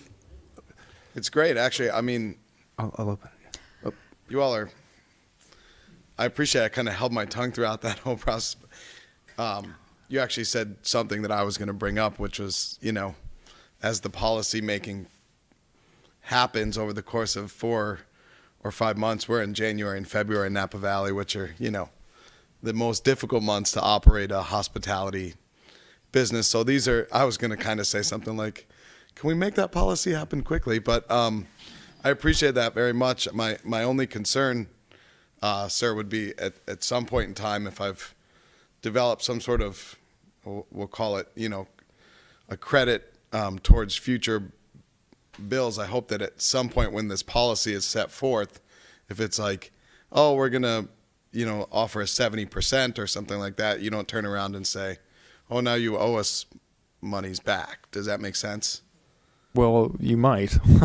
Yeah, and that would be my concern also, because I'm not at this point, willing to have a policy of 100% credit. So that would be something that there's a risk there. I don't know what the number is. We'll talk about that, but I see your point. You've paid bills. You've had normal bills that you've paid, 1, 2, since this happened? I mean, this was October, November. Yeah. So you have already, besides paying us the amount that was owed, you have paid how many normal bills too? 1 or 2? Well, I paid the September bill, the October bill. No, after the leak. The November bill. And the December bill, because the billing cycle came out. Yeah, I believe it was just one additional payment. So he's had the 2 payments with the leaks on it, and then one normal payment. Correct. Would it be helpful to have you come in and take a look a little more closely at the numbers of how it might work? Is that appropriate? I mean, I don't know that we're going to be able to work out the exact solution here tonight. I understand. So tonight, we're really following up on a conversation that you had at your prior meeting about extending the city's social host accountability ordinance to also include cannabis and other controlled intoxicating substances. The direction provided by the council at that meeting was to bring back a first reading of the ordinance. So attached to this report is a track change version of the current ordinance, the way the current city ordinance reads, with changes along with a clean version of this. We've also included some attachments that speak to a 2017 survey of Napa County youth that have, there's some interesting findings in this data. And then a second attachment that speaks to recommendations for St. Helena and Calistoga in terms of lessons learned from the state of Colorado and the state of Washington. And so with that, I'll pause, and I know that there are others that are interested in speaking to the topic. Okay, is there any council comment before I open the public comment? Seeing none, I will open the public comment. Is there any comment from the public?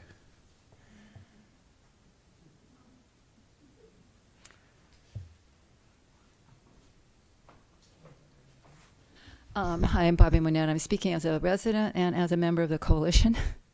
I think this is a good idea, what's happening tonight, and I don't expect my suggestion to be incorporated into anything that you do tonight, but I wanted to bring it up. Perhaps some addition in the future. But I think it's interesting. I spent my professional life working with chemical dependency recovery at Kaiser and Solano County Mental Health Department and in private practice. And as you all know, I mean, there are cultural relationships between people's hearts and the drugs they use, the substances they use, like caffeine and alcohol, cannabis, and nicotine. And it's interesting, the two that are being involved right now, alcohol and cannabis. You all remember reefer madness, and cannabis has a pretty bad rap in our culture until recently. It's changing. It's a controlled substance, and it should be. Alcohol, on the other hand, is kind of the ruling class drink. In our community, our community icons and our leaders are involved in making alcoholic drinks and so forth. So it has a much more easily accepted reputation. Nicotine is the most dichotomized. Nicotine, everyone knows, or most people know, it is the most damaging in terms of death and cancer rates.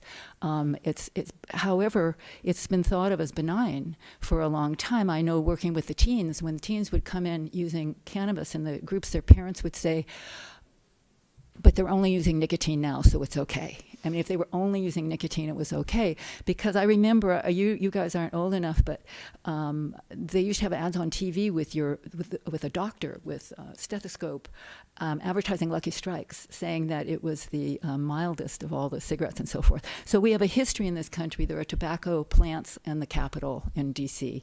We have a history for wanting to love tobacco and wanting to love alcohol and wanting to hate cannabis. So my sense is that perhaps at this time, if you do do change the ordinance to include cannabis, which seems appropriate to me, that at some point in the future, nicotine will be there as well. And I haven't seen it, but I was just informed that the law about nicotine actually does include, it is against the law for someone to give nicotine to a minor.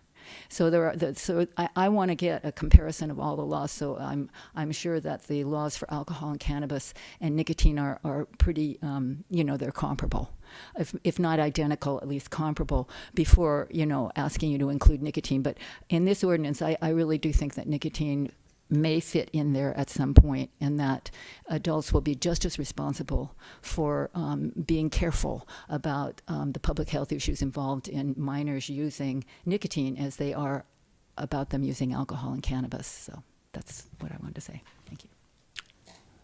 Thank you. Thank you. Are there any more public comment? Hi, thank you for allowing me to speak tonight. Regina Penna, Up Valley Family Center, Up Valley Partnership for Youth. I just wanted to make a quick comment to, I want to dispel the reefer madness example. The weed that we're talking about, the marijuana that we're talking about now is not the same marijuana that it was 20 years ago. It's 30% more powerful, 30% more THC than it had a long time ago. And we have more and more studies that we're finding now that show that the earlier a young brain is exposed to marijuana, the more debilitating that brain is going to be. It automatically starts changing thought processes and the developments of the brain. It's in some of the materials that you have there. We have age-related substances that are legislated by our state laws right now. Alcohol and marijuana are those two. And I applaud you for thinking about having the social host law on there, just to highlight to the community in general that alcohol and marijuana are substances that do need to be they do need to be respected as age-related, and that in the community it is inappropriate to serve those to anybody under the age of 21.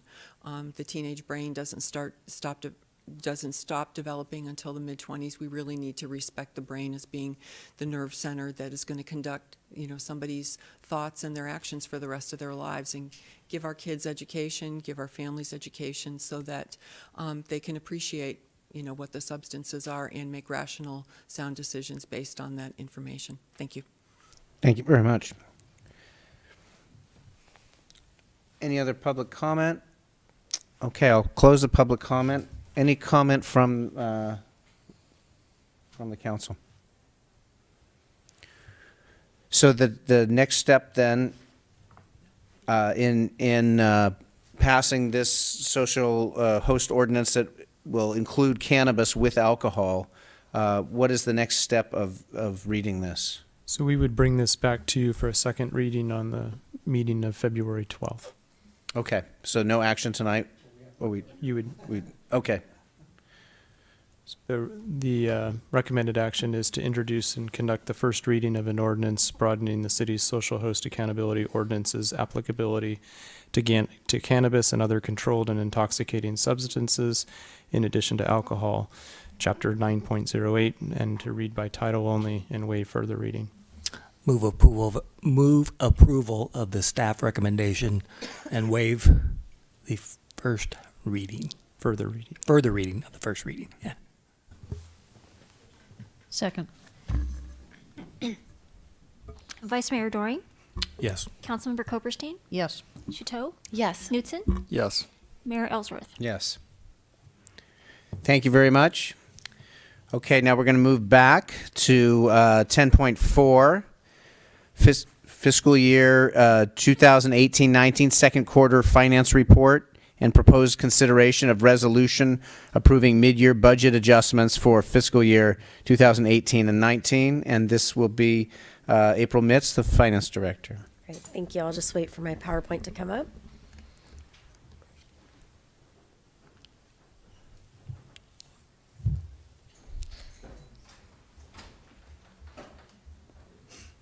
I promise it's coming.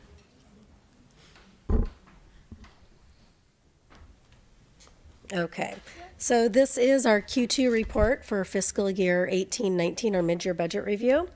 So in the first slide, you'll see the overview of our revenues for our general fund. You'll see the first column is the adopted. The second column is the amount collected through 12/31. The third column represents the percentage collected. And then the fourth column is the estimated. And then the very last column on the right is our mid-year budget recommendations. So I'll briefly just review the recommendations. More details are provided in the report. The first recommendation is an increase in property taxes of $535,000. This was due to when we do our property tax revenue estimates for the fiscal year, we have to have our numbers in about April or May. We get the county's actual numbers in August. So when we receive the county's numbers in August, it was an increase of $535,000. In addition to that, we did receive some excess ERAF, which is an educational revenue augmentation fund. It is one-time monies. We never budget for this because we never know if we're going to get it.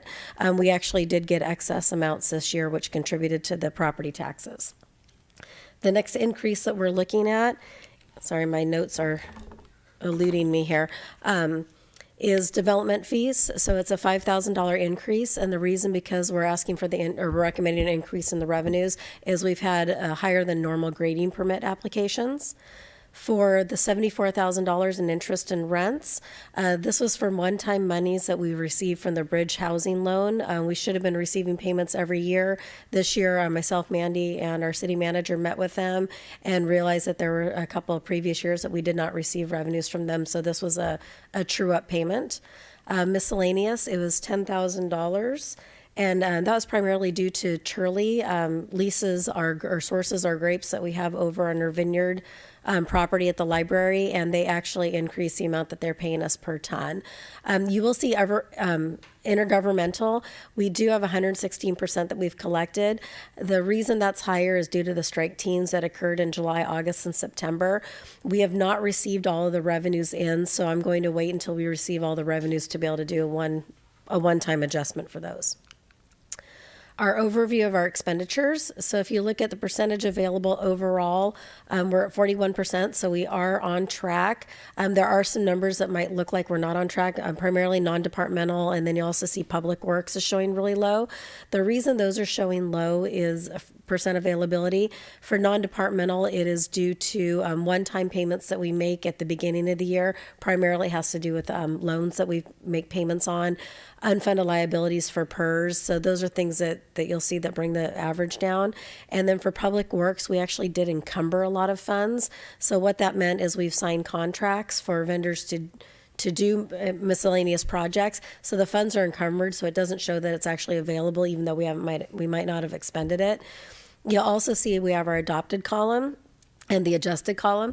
The adjusted column does also take into account any purchase orders that were rolled over from last year. So for instance, a prime example is for building and planning.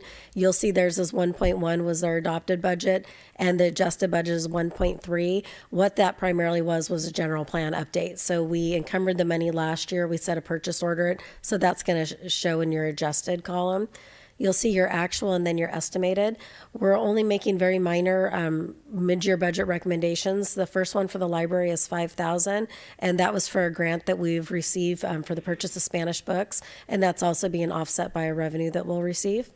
The fire department is $132,920. Those are all strike team related expenses. For public works, it's $69,500. The bulk of public works were in utility billing. This is something we inadvertently left out of our budget last year. We did not account for the increase in the water wastewater rates for our public buildings, as well as some increased PG&E costs. It also includes some overtime that was expended for getting everything ready for Jingle All the Way.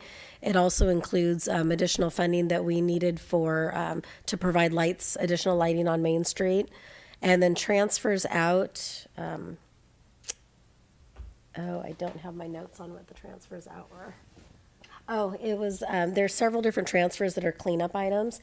The first is general fund to 4th of July of $500, and that was just a cleanup item. We're running short a little bit of a deficit of $479 in that account.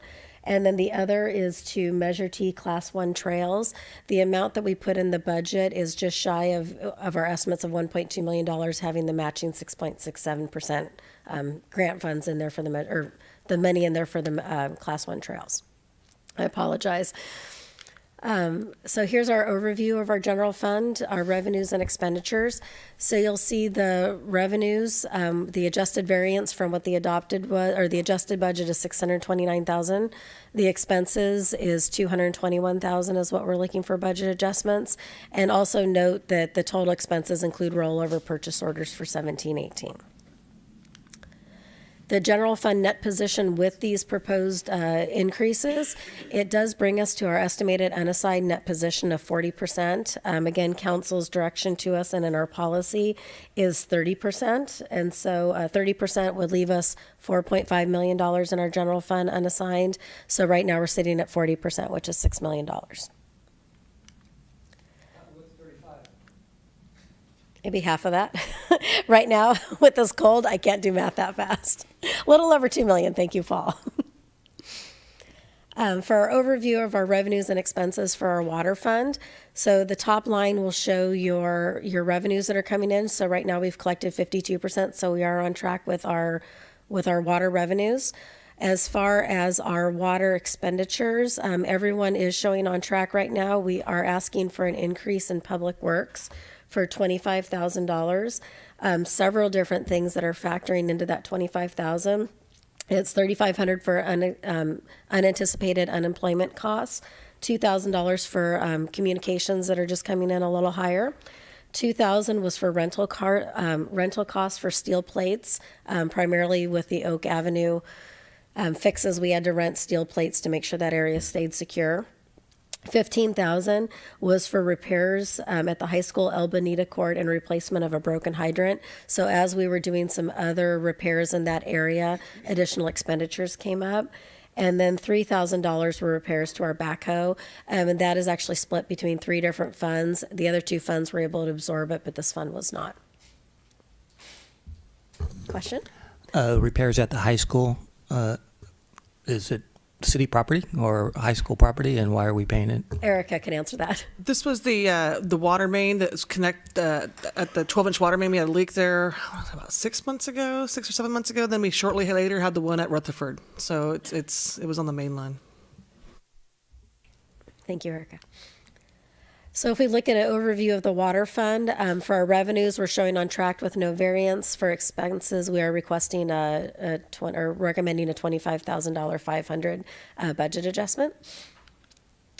The water fund net position, we are still doing really well in the net position. With these recommendations, we're at 40%, leaving us $3 million cash. And this is just cash in the water fund alone. This does not include cash that's sitting in the water CIP funds and the impact fees. For the overview of our revenues and expenses for our wastewater fund, right now we're showing at 51% collected. During my first quarter report, we showed that was a little bit lower. The difference has been made up, and that had to do with just additional revenues that were collected. So we are tracking on target for that. For the expenditures, we are showing at 42% available.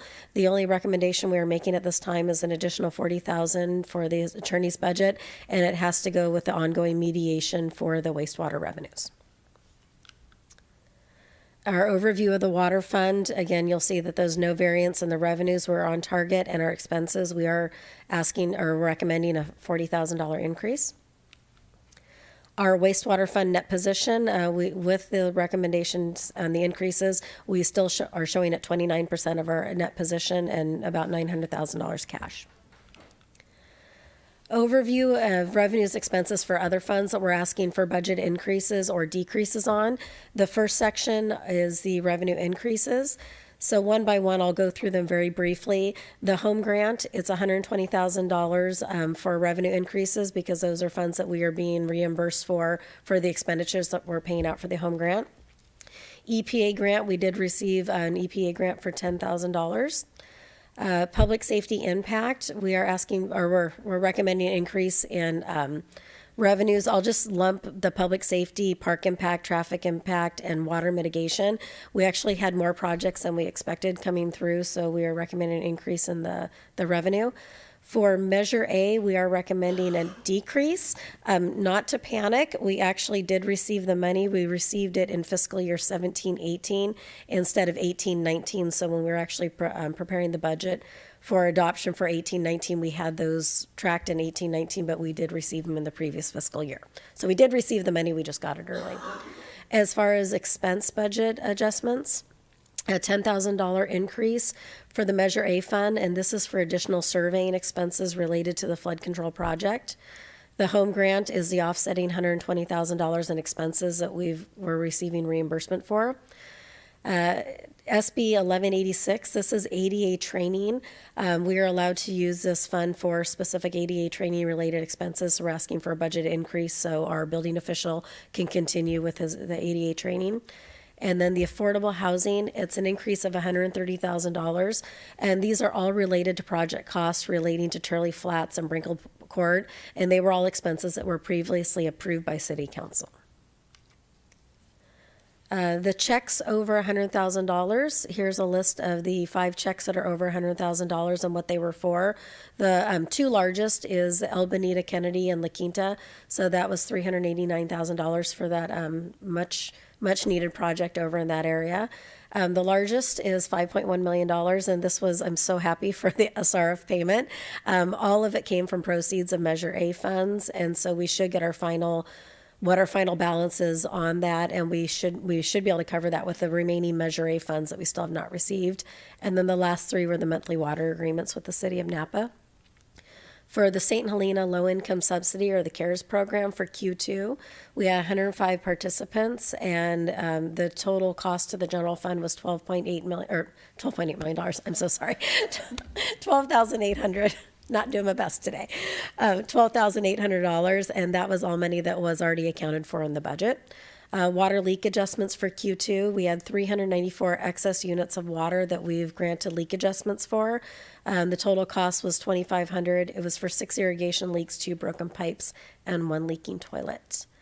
So on that, our recommendation is that you approve the recommended budget adjustments, both for revenues and the expenditure side, and I'd be happy to answer any questions. Any initial questions from council? I'm going to open public comment just a sec. Mary, did you have any initial? Okay. I'm going to open public comment now.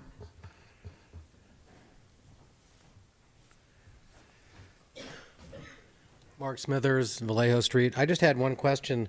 In the expenses, you noted that you increased the projection or the budget for fire by $130-some thousand, and you said it'd be offset by revenues to be received. But I didn't. Did you adjust the revenues also for the same amount of money that you're going to get? Because otherwise, I think what you're doing is the delta between increased revenues and expenses. Really, you're almost. I mean, you're even almost. That is correct. We'll actually receive more revenues and expenses because we get reimbursed for use of our vehicles as well. That's during the presentation. I might have just went over it really fast. Once we get the final dollar amounts in, that's when I'm going to come to council for the offsetting revenue increases. Because right now we don't have all the funding in. Sometimes we might get it in the following fiscal year. We're hoping to get it in the next couple months, but we know what the hard costs were. So you haven't projected that your revenues will be higher related to this item? No, not in this item, but they will be higher because we've. But if we're projecting revenues, why wouldn't we just project the revenues what we think they're going to be? So that so that you really have a better idea as to really what your net change in your budget is. Anyway, that's my comment. Thank you. Any more other public comment? I'm going to close public comment. Any council? I just have one question on the checks over $100,000 on the City of Napa monthly water agreement. I just noticed this now. Is that one is on 12/19/2018 and the other is 12/21/2018. So there are 2 payments in 1 month. Was that one for a further month? I don't have the actual months in here. Oh, you know what? Let me Chart look at the other 13. attachment, because I have it as an attachment, and that might give me the actual invoice date.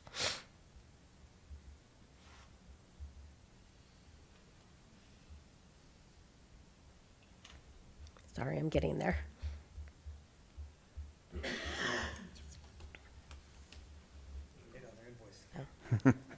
Yeah.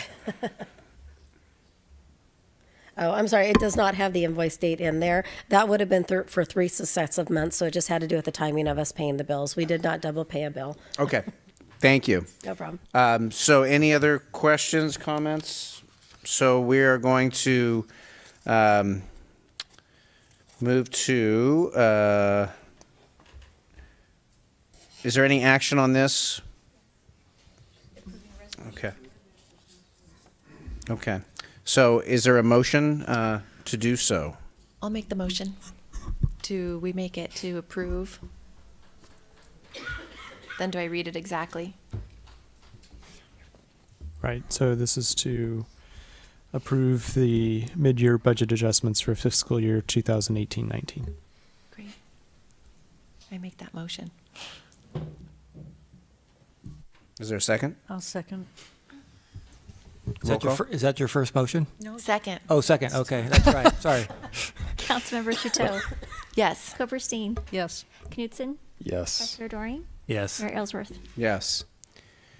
Okay, so now we're going to move to 10.5, presentation of the fiscal year 2018 Comprehensive Annual Financial Report, CAFR, and Independent Auditor's Report on Internal Control over Financial Reporting. And Mandy Kellogg is going to present.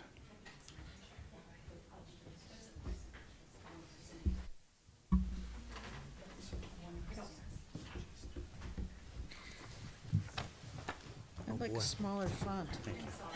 What is this one? This is supplemental. Mandy will read it. Supplemental information. The mayor wanted to see that. The mayor wanted to see this.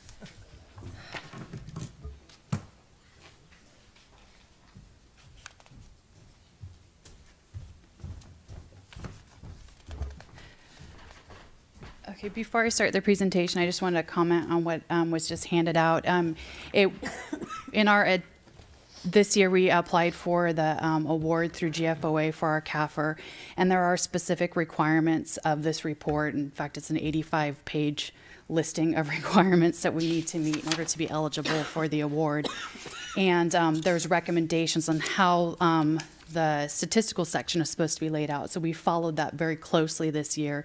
And in doing so, we had omitted some data that had been in there previously, and we received comment that you would like to see that data. So we went ahead and prepared the reports with the missing information, and we're looking at attaching that as an addendum to the CAFR, so that way that information is available to you.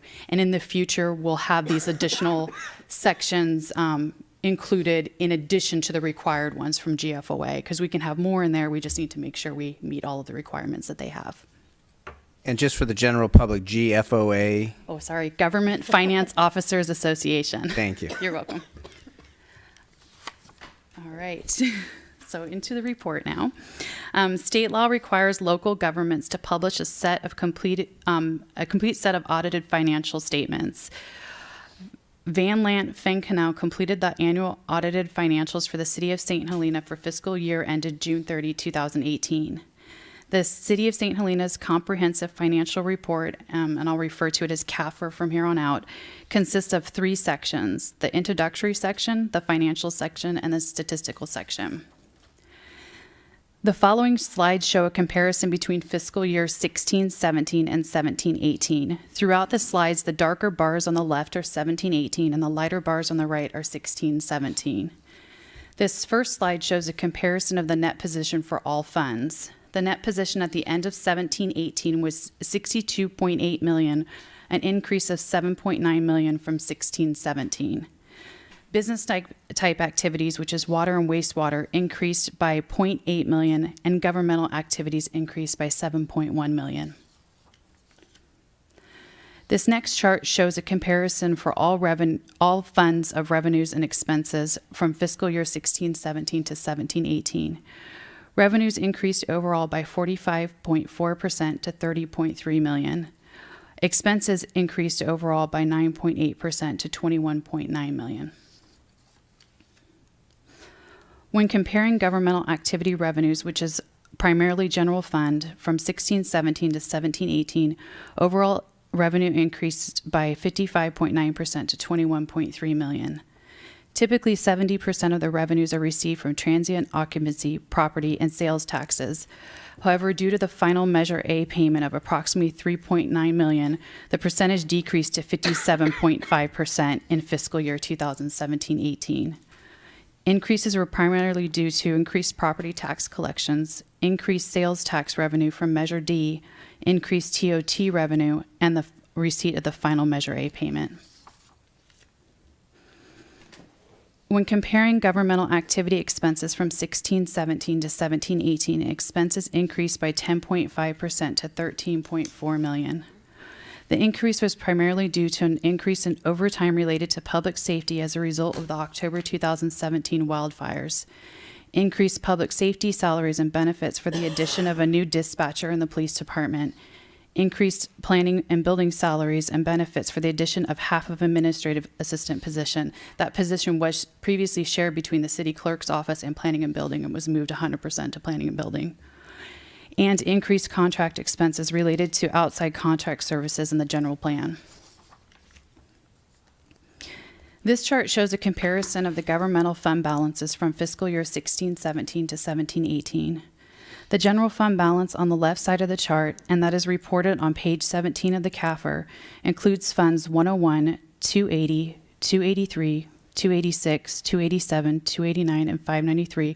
The bulk of those are recreation funds, and then there's also one for fire administrative expenses as well. This balance increased from $7.6 million as of June 30th, 2019. The general fund balance shown in the center of the chart is just for Fund 101 only. This balance increased to $6.8 million as of June 30th, 2018. The non-major fund balances on the right side of the chart increased 9.4% to $9.9 million as of June 30th, 2018. This chart shows a comparison of the general fund budget amounts and to the actual amounts for 17-18. The blue bar is the budgeted amounts and the green bar is the actual amounts. General fund revenues exceeded budget estimates by $1.4 million, and general fund adopted expenditures were more than actual expenditures by $1.5 million. This next chart shows a comparison of business type activities, budgeted amounts to actual amounts for 16-17. Revenues decreased by 0.6% to $7.18 million. The decrease is primarily due to one-time revenues received in the previous fiscal year adjustments to utility accounts and a refund received for a claim loss. Expenses decreased by 0.8% to $7.8 million. The decrease is primarily due to a one-time expense that was paid in the previous fiscal year for an administrative civil liability.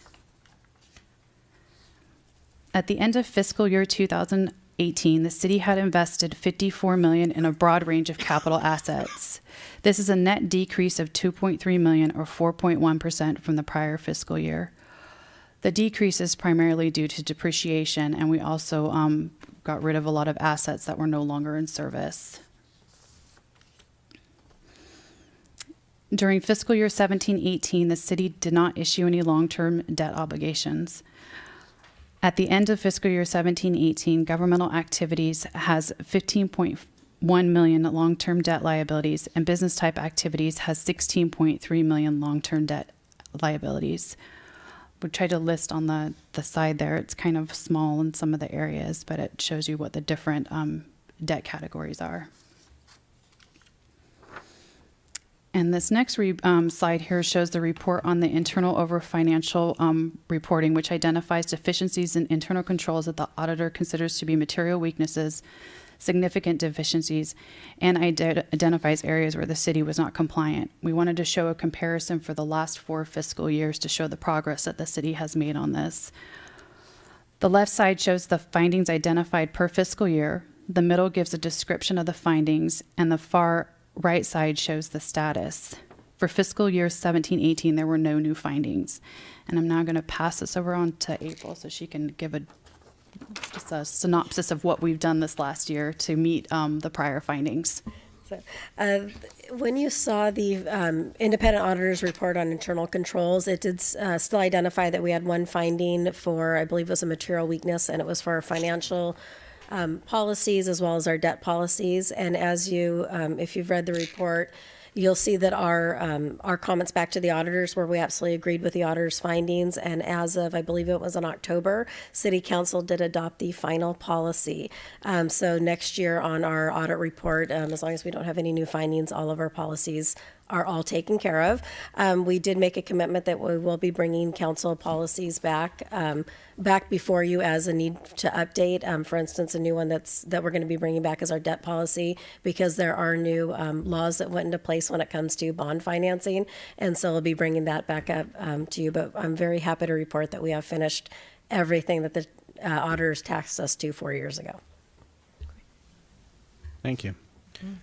Is there any initial council comment? Any comment from the public?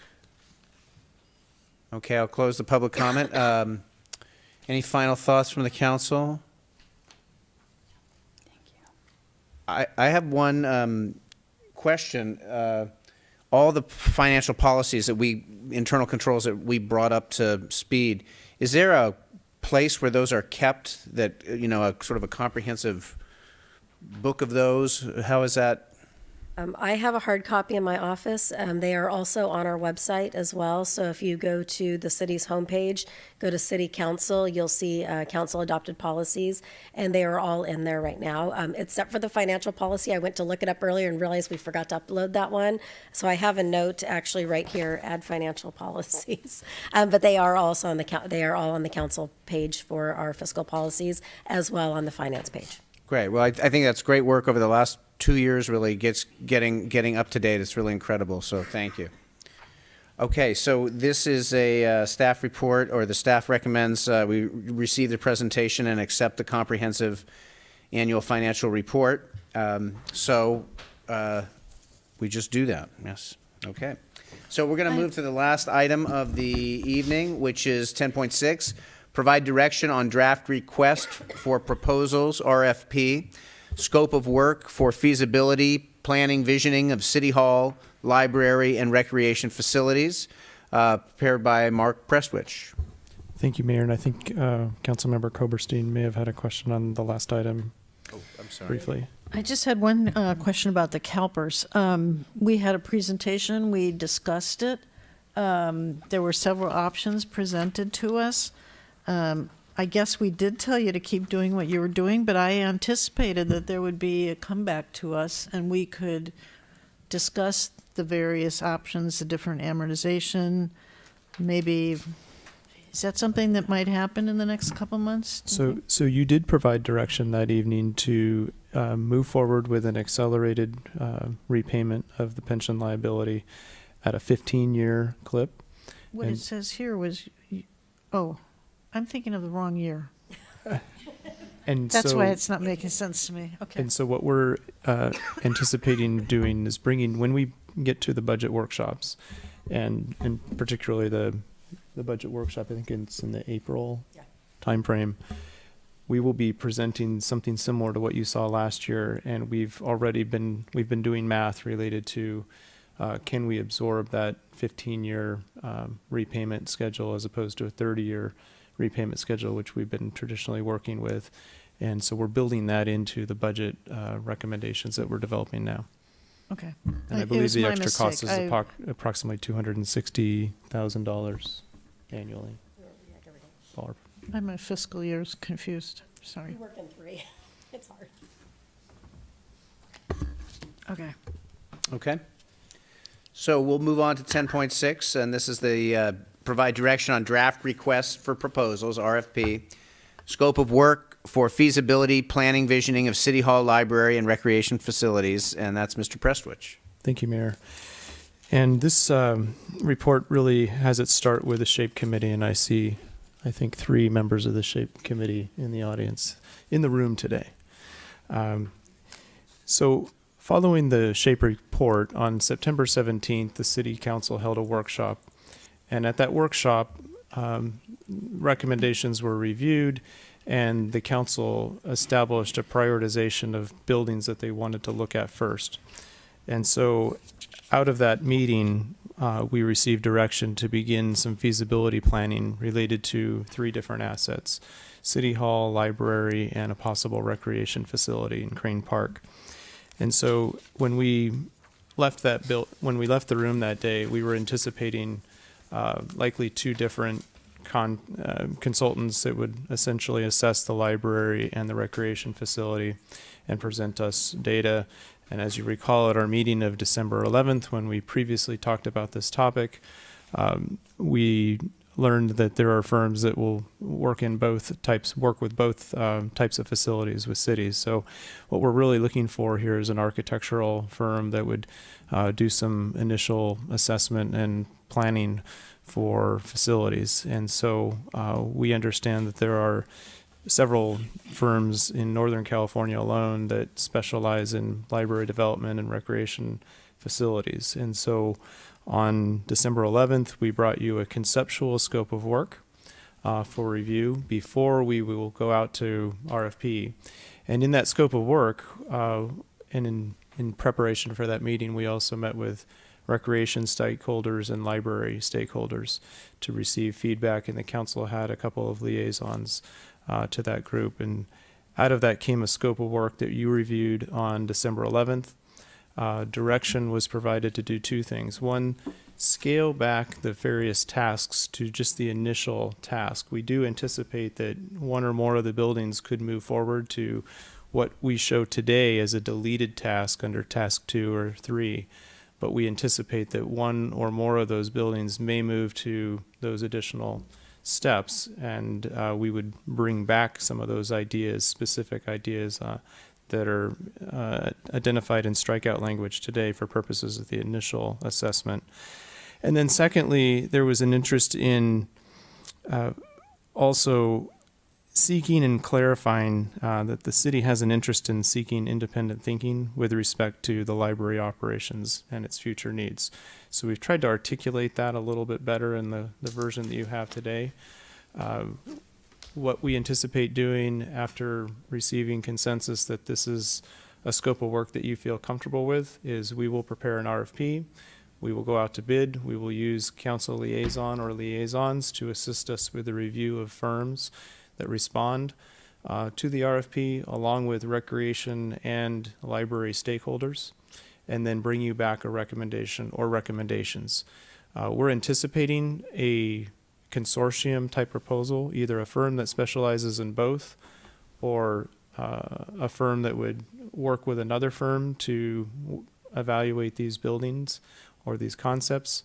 But we're perfectly open to the idea that it may be better to separate this, and we won't know until we go through the RFP process what our recommendation will be to you when we bring this back.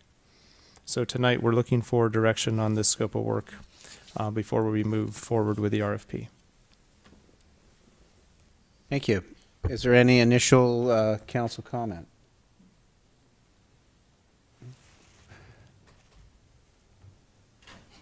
Does this... I just have a couple comments. I don't know if this is the appropriate time to make them. I think of all this work, it's most important to prioritize the library work and fast track it so that we get to a point where we are further along on what is happening on our Main Street property that is currently occupied by our city hall. So I'm hoping that this, whoever it is not going to be working on 3 things at once. I don't think that's going to give us the focus and information we need to figure out what the ultimate decision is with respect to the library. I don't know if that has to be in this written piece or... One of the reasons that these are commingled in a single RFP is the idea that we anticipate synergies with public outreach, where we can seek public feedback at the same time on 2 different buildings so that we don't have to do that twice with either 2 different sets of outreach or 2 different consultants. So I think time will tell whether or not there will be a separate consultant for each building, meaning library and recreation. But if the stakeholders and the council liaisons and in the review of the proposal, the firms that submit determine that it's better to separate that, I can see us being able to prioritize.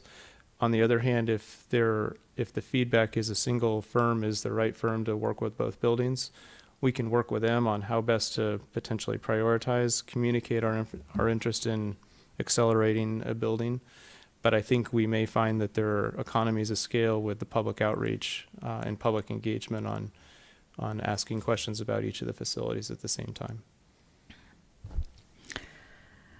I think it's kind of hard to move that way. Just speaking as one council person, for myself, the question about the library is what you get to sort of at the bottom here is, does it make sense to work, improve the existing space to best meet the needs of the library and bring it into modern library, or does it require a new building?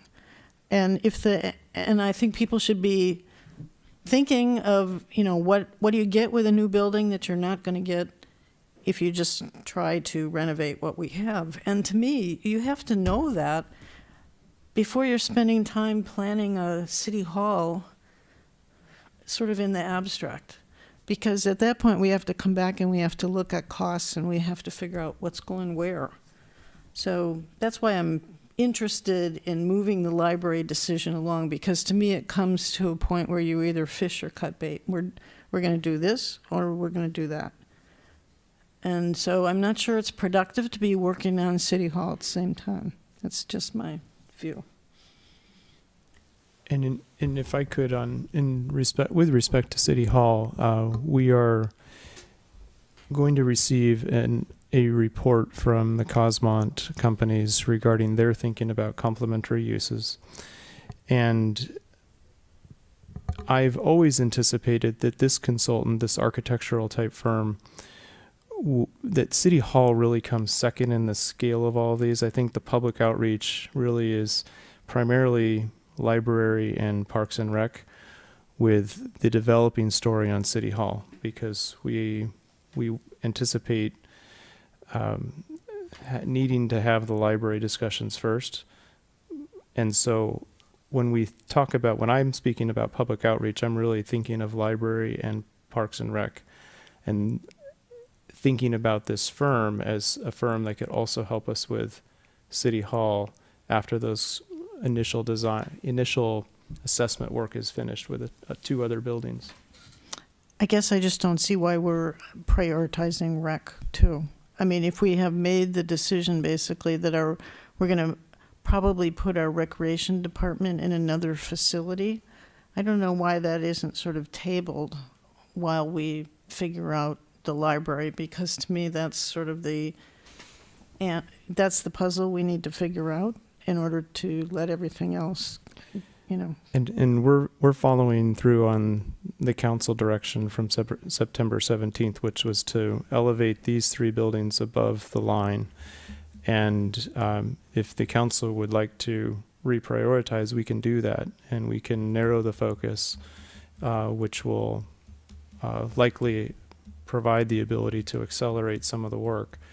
Because with the library in particular, I'm anticipating that we're going to be taking a step to phase 2, whatever that is, with that building. There will be more than just what do you want. It will be how do we accomplish what it is, and what does that specific design look like, so that we can eventually go out to bid and construct whatever improvements are desired.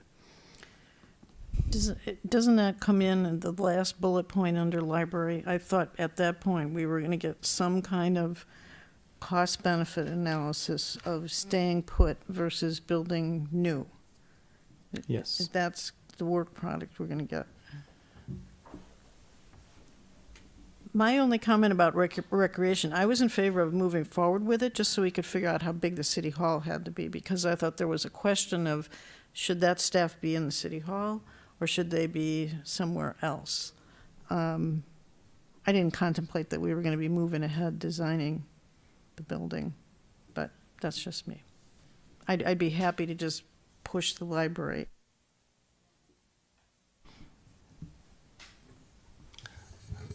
Are we moving? I'm sorry, I didn't see you. Sorry, please, Vice Mayor Doran, go ahead. Just to follow along with Mary's last comment, we're not really designing a building yet, right? We've eliminated that. We're assessing the needs for a recreational facility, correct? That's correct. I mean, there seemed to be kind of high-level analysis at this point where the commitment and just the girth of work is not as robust as those next 2 or 3 phases that we have eliminated from the scope. I mean, that's what gives me more comfort. I was a little bit worried that we're going too far down the road on those things, and by eliminating those, I'm more comfortable that these are just general needs assessments, space assessments, those kinds of things. Am I correct in understanding that? That's correct. And we're also anticipating an initial check-in with the council on order of magnitude so that the consultant has an understanding of kind of the scale of projects that we're thinking about. And that really speaks more to the recreation concept than the library. Following along on the sort of the description used for recreation, I noticed that there are 3 different descriptions. One says in this work that you presented, recreational facilities, plural, recreational facility, and a recreational center. I'm not exactly sure what it is we expect these consultants to look at, and we need to maybe in some introductory paragraphs explain, because I have no idea what that means. Maybe I just don't know the nomenclature for that, but there needs to be a little bit more description so we all know what it is that we're trying to accomplish. That's helpful feedback because we're really speaking to the concept of a facility, a building that was envisioned by the SHAPE committee at Crane Park that would be able to serve some of the multi-uses in that area and serve as multi-purpose space for the community and a couple of limited offices for our recreation staff. I'm going to open up the public comment. Okay, we can do it after. Okay, I'm going to open the public comment now, and then we'll continue. Is there any public comment at this point?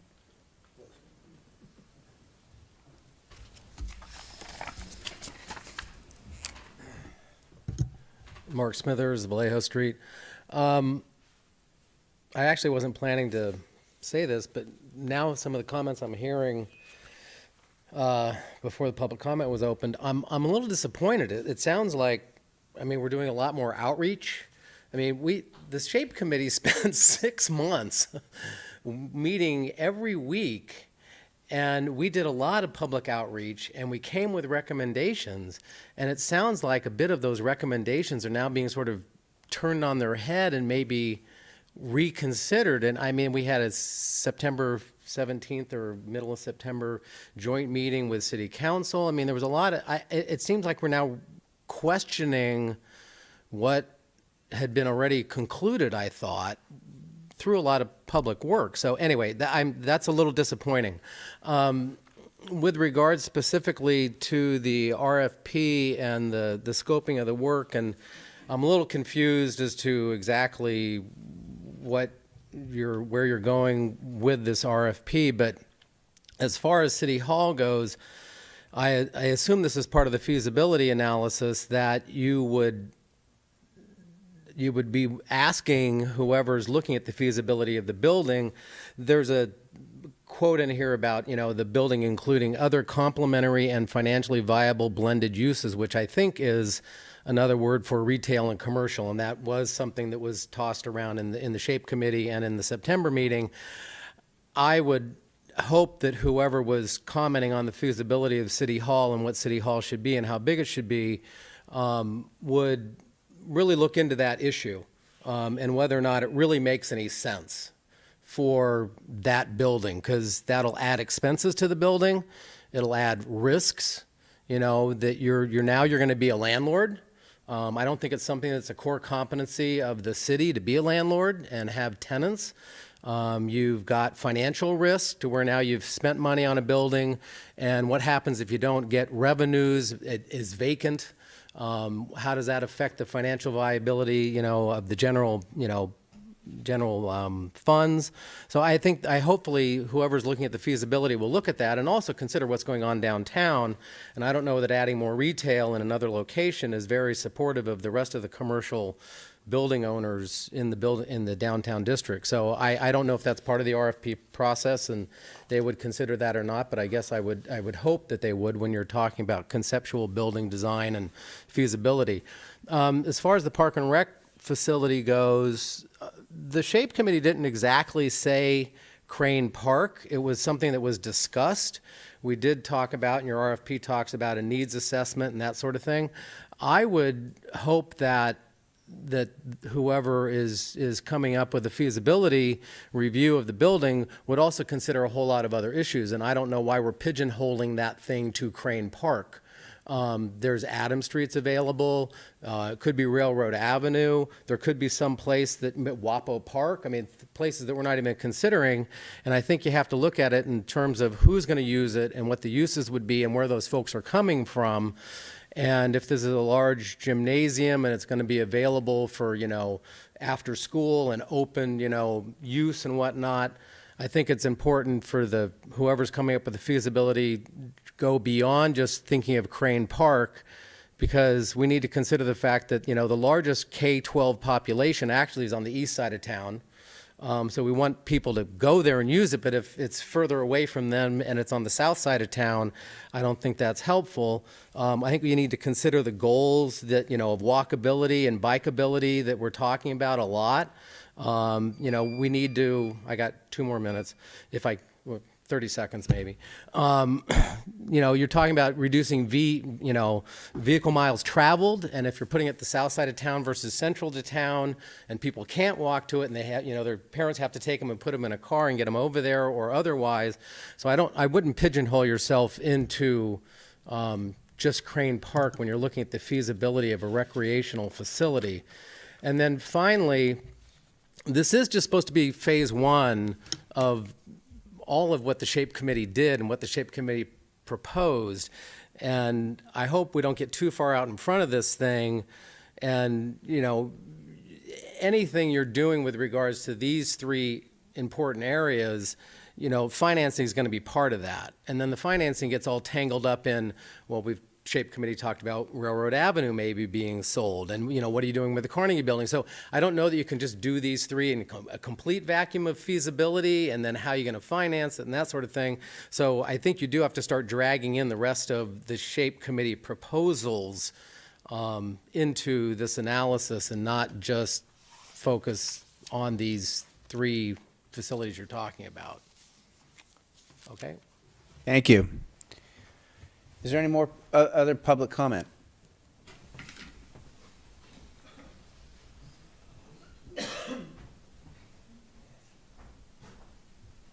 Oliver Caldwell, South Crane, and I was on the SHAPE committee also, and I was going, who's the third person in the SHAPE committee? And I realized it was so anyway, thank you for your time, and I'm here actually just to frustrate Mark. He's trying to get something done here, and we're tossing the table on its head again. So I think actually Mark brought up some interesting points, and that is there's a lot of moving parts here. And it is a big Chinese jigsaw puzzle that you have to kind of put together. And I know there's this kind of penchant to do something, get going. And but these are big decisions, and the ramifications are huge because we have a limited amount of money. And we want to do the right thing, and we have a lot of goals. And some of the goals that we need to consider is that we do need a sense of a community center somewhere in this equation, a cultural center, a social center, whatever we call it, there, besides the Sunshine parking lot. And so the library is a kind of a de facto cultural center that's been written up recently in the Star, but it's trying to be a cultural center, but it's not really. It doesn't really have the facilities to be a full-blown cultural center. It doesn't have big exhibition halls or screening rooms or playhouse rooms or sound engineering rooms, things like that. It doesn't have a lot of small reading rooms, and it doesn't have big screening rooms. And so, in my opinion, that building at the library is to try to remodel that into a real state-of-the-art cultural center, community center, or really multi-purpose center. It's like trying to take a Kubota tractor and make it into a Ferrari. It's just not possible, that kind of building. In my opinion, you have to start all over with a whole new building to get it right. And so what kind of bothers me is about some of this urban planning is that whole concept of a whole new building is not on the table. And I really recommend putting that into the equation wherever that is, because I don't think you can get there by a remodel. Remodels are very limited, and especially the design of that building. Also, too, with the SHAPE Committee, there wasn't one single mind that came out of the SHAPE Committee.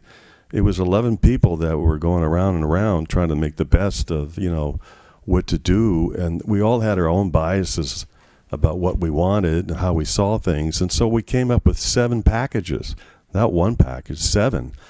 And what was kind of disheartening for me is that I was really hoping when we made the presentation before the council in September, which unfortunately was just before the election, which I think kind of skewed the outcome, which I was hoping there would be some sort of kind of a debate about these packages, by which you could say why one package was better than the others, or why some pieces of some packages were better than the others. And that never happened. Somehow it just kind of turned into a slam dunk, and all of a sudden it was like over. And so some of the members of the SHAPE Committee, we all kind of scratched our heads and we walked out of that room like, what happened here after all this time? Because we never had a chance to make the oral arguments and debates about these packages within ourselves. We were somewhat pigeonholed into little kind of compartments and not allowed to compare the overall picture. It was the nature of the structure of the SHAPE Committee. And so that also lends to how we ended up with 7 packages. I'm not here to advocate one package or the other, but I think that this plan going forward, I think this is too limited, and I think it needs to be broadened a little bit to incorporate other possibilities that I think are necessary to do the right job going forward. Thank you. Thank you. Is there other public comment? Okay, I'm going to close the public comment. I'll bring it back to the council. I think there was some. David first. Interestingly, my comment earlier was just going to be about making sure that whatever we were doing was aligned with the SHAPE committee final report, which I thought was actually fantastic. And perhaps despite the lack of sort of complete consensus, there was some direction stated that I think it behooves us to, given all the public input that was part of it, and I think part of that direction was to really understand if the library building could handle a 21st century library inside it. And I'm very supportive of that analysis, which I think is part of this proposal. Beyond that, I want to rely on my fellow council member and the other members of the SHAPE committee to say, hey, are we aligned with what with that final report and what the consensus, as I see it, really was that produced that report. So that's my input. My comment is just that coming out of SHAPE was that I saw the #1 goal is get a new city hall. That's the building that we're focusing on and that we needed, and I saw that within that we're looking at, we need this community space, and is it served over at the library? Is that going to be in City Hall? Then we started talking about what are the needs with Park and Rec, and those 3 made sense to look at together because we're not quite sure what our needs are and where that space best is. And by going and putting these 3 together, we have a way of figuring that out. And when I looked at it, I thought that it was broad enough to get some good ideas and to come back And since the task 2 is taken out, there's not the specific next steps, but we'll have better information to make that choice and to keep moving forward. So I see it as being reflected in this proposal just as the next steps, what SHAPE wanted. Are there any comments from? Just one question with respect to City Hall. The second bullet point here under task 1, in coordination with the city's real estate advisor, identifying other possible complementary, I think it was an E, and financially viable blended uses for a future City Hall facility. And I know you spoke to that Cosmont will be providing a report later. I'm wondering if it makes sense to say, let's see, City Hall facility. In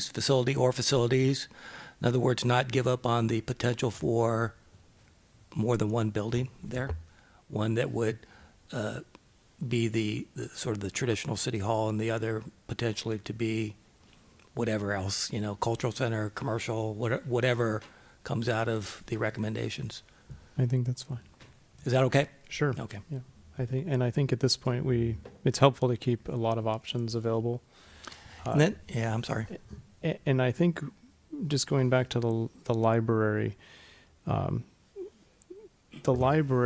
the recreation facility, this first dip into the water should be, I'm anticipating it will be a fairly light analysis. This is not a 6-month process. This will be a little lighter than that, and provide you a decision on, do we continue to, what we're really doing is inching our way toward architectural design so that eventually we have plans and can build.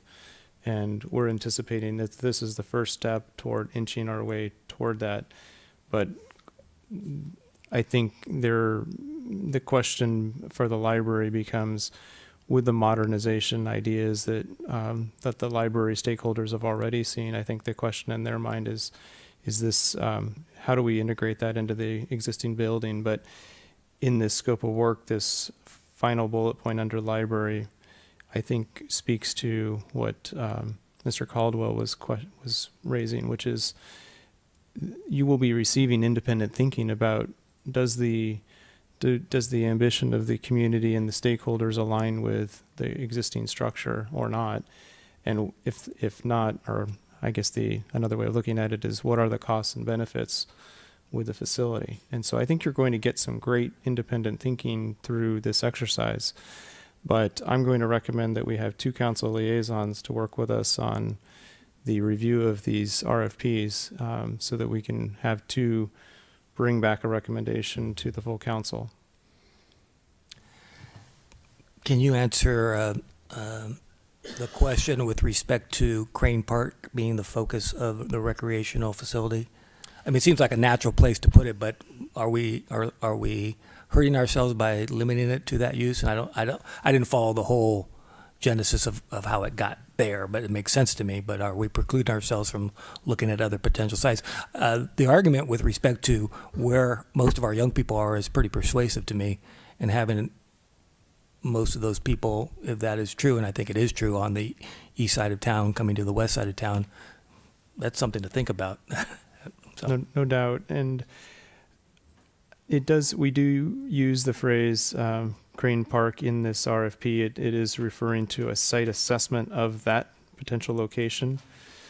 And we could add a phrase in here, or alternate locations, just to provide some flexibility.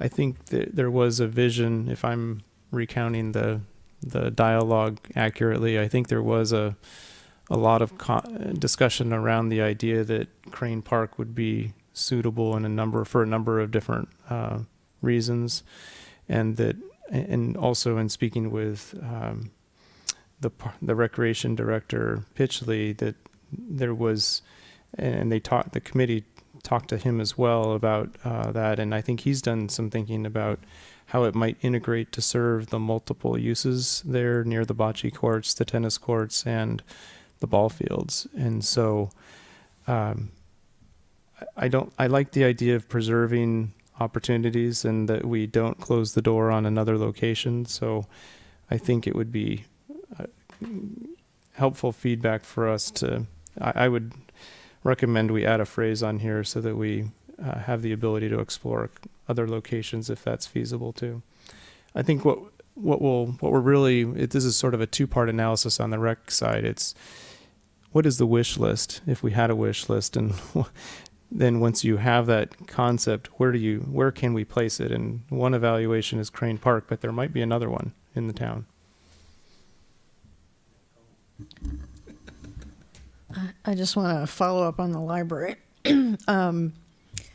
SHAPE started out to look at physical needs of buildings without really looking at their functional aspects. And it was kind of late in the game when the whole discussion began about what's our library going to do? And I, for one, wanted to answer that question now because I see us as building a long-range financial plan. And the SHAPE financial report was kind of based on the fact that we were going to build one building, a city hall, here we were going to do a bond or whatever.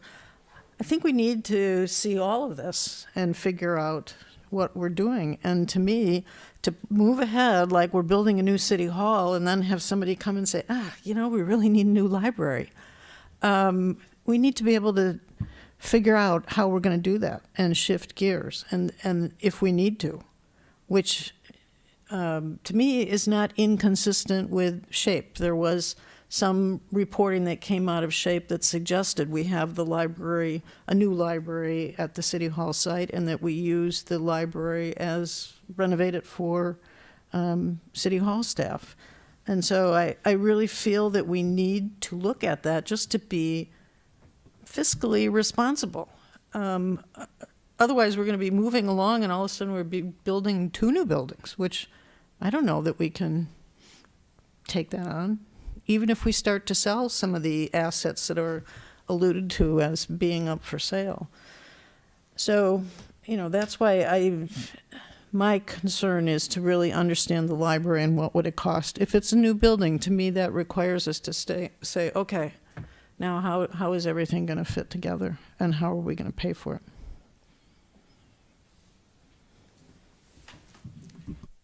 And do you think that your wish is precluded by this process or not? I'm not following your... Well, the first time around, I thought it was too heavily written to say we need to renovate this building to do something. I think it's better now. It does say consider whether and how it's advisable to improve the existing physical spaces. I expect that means they're going to tell us it's not advisable to do that or it is advisable to do it. And if it's not, that means a new building. And as long as they're moving along that path, I think that's fine. I think it's going to be an emotional issue and discussion, but there's a financial aspect to it that regardless of how people feel, we're going to have to make a decision one way or another, or we're not going to be able to finance all this stuff. So, Councilmember Koberstein, would you rather limit then this simply to the library question? Well, that's why I wanted the library to be prioritized, because I thought it would help us. Once you know what you have to do to the library, then we're either City Hall is staying where we thought we were putting it, or we're going to have to come up with something else, because I frankly can't see us building 2 big new buildings. And the member of the SHAPE committee that is now on council, do you also share Councilmember Koberstein's thoughts about that? Which I thought that as this proposal was, that we would get to the information we needed. So which part are you asking me? Whether the library should almost be the library question should be because it's so important to all the other moving pieces and potentially financing, that element of this question should be almost put in front, and maybe even forget about the rec thing for this point, just to understand really our choices around the library. Am I misinterpreting that, No, Councilmember Koberstein? Exactly what I'm saying. I think whatever happens to recreation, we can figure out after. But these this is probably the two biggest expense issues there. And we know that City Hall, as currently configured, is destruction ready. It's ready to be torn down. We don't know that about the library. Right. And so that's the question. And we also know that strange little facility in Crane Park is not really good for anything. So, you know, we got a couple facilities that aren't worth beans, and we've got one facility that we don't know. Right? And I don't think SHAPE answered that. Right, but I think that if we do what we're trying to do here, we'll get the information we'll need and we'll be able to move forward with City Hall. I think that keeps us moving forward better than doing this separate first and then going back and doing that next. I tend to agree with Ms. Chateau in that looking at, if you know, with what Mr. Smithers said, we're not operating in a vacuum here. And so I concur that it's important to look at the library and what happens, whether it's remodeled or rebuilt. But what we decide or what we start seeing about City Hall may help inform that, what that means. It just creates more options. So it's not operating in a vacuum. I think the proposal as written with this addendum on the Parks and Rec to look at other spaces, because we're still looking at an overview analysis that may take the SHAPE work, which I think was critically important, and hone it a little bit more. I don't think we'll lose anything by doing them together. And I agree that probably the rec can sit back a little bit, but I think looking at City Hall and the library at the same time will help inform the decisions we make. I think if we look at them separately, we might miss something. So, you know, I concur that we need to look at what's going to happen with the library. But I think that what we decide about City Hall is going to inform that. So I think if I'm hearing what you're saying, that's sort of where I'm at. I think it's the other way around. I think we're wasting resources if we spend too much time focusing on City Hall before we answer the library question. Because I frankly cannot see us building two brand new buildings. And we may be to the SHAPE option of renovate the library as office space. And so I guess that's my sense of urgency of let's answer the library question, because I feel like that is what we need to know to keep everything else moving. I just think we can parallel track it with City Hall, that those library questions are going to be looked at, and we should be at least looking at what the City Hall is, what kind of options might be created by looking at both those facilities at the same time. That's just my take on it, and that's, this is about deliberation, so, you know, we want to figure out a consensus. I don't know that the current proposal is going to slow us down. As long as the priority is on the library. I just didn't see us moving on all three simultaneously, because I think it's not going to, whatever we're doing with the City Hall, are we figuring out how much space we need, or what are we really doing in this first task that can't wait until we answer the library question? One thing that Mr. Caldwell mentioned that I think is important to point out is that it is true that the decisions that happened at the end of the SHAPE committee happened in the middle of an election, and that changes the dynamic of everything. And so now we're out of that. And so kind of starting the conversation here, not wanting to dismiss the work that SHAPE did, because I think it was critically important to start analyzing what we're looking at. So if we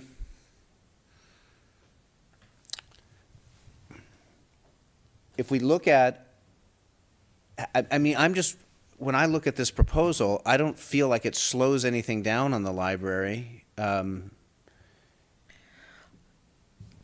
All I'm saying is give this to the consultant and say, start with the library. You know, we would like the library question answered before you start figuring out a recreation and before you start figuring out City Hall. I think that, I don't think SHAPE contemplated we might be building 2 brand new big buildings and the cost of that. And there's going to become a point where if the answer to the library question is we really need a new building, that changes the whole analysis of SHAPE. Well, that's what's sort of fascinating about this. I mean, in an ideal world, right, if money was free, you'd say build a new library because it was built however long ago and it's got issues. The building has issues, right, as the SHAPE committee well uncovered, as the librarians, as patrons of the library well know. But it's funny because it's a weighing thing, right? So what is this, you know, what does a modern city hall need to do that's going to last a 40-year period? What is a library, if we were to figure out ways to use the existing structure, you know, to last another 40 years or whatever the appropriate horizon is? So you don't want to waste time, but you want to move forward.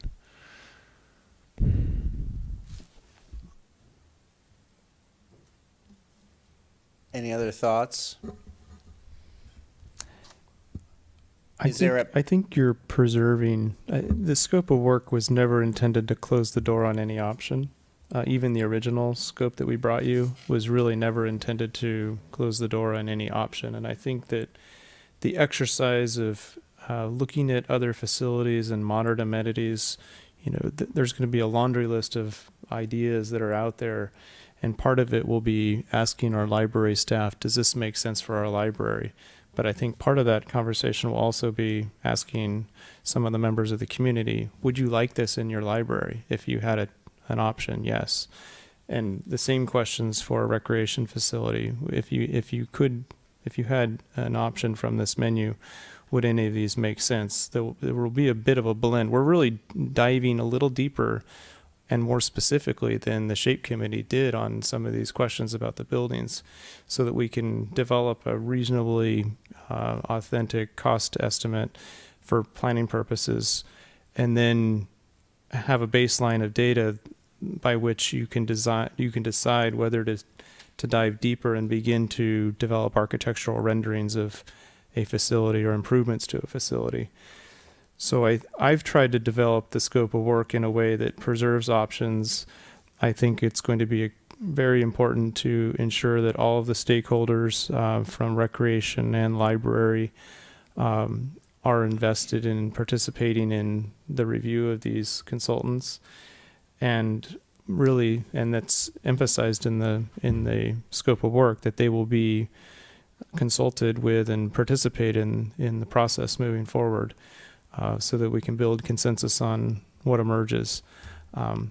This is the draft. The first one and the second one has been reviewed by the library patrons, and I've heard back from one of them that they're comfortable with it. Haven't heard any feedback that they're not, but I recognize they're not in the room tonight either to provide you some feedback. But I think I think this scope of work doesn't close the door on any possibilities with any building that we've discussed tonight. And that to me is the important thing, is that the options remain open to which direction we go. We're just going to get a clearer picture of the right way to go. So to me, with that addition on the rec side of looking at possibly some other alternatives, I'm frankly comfortable with it, but I want to make sure that we're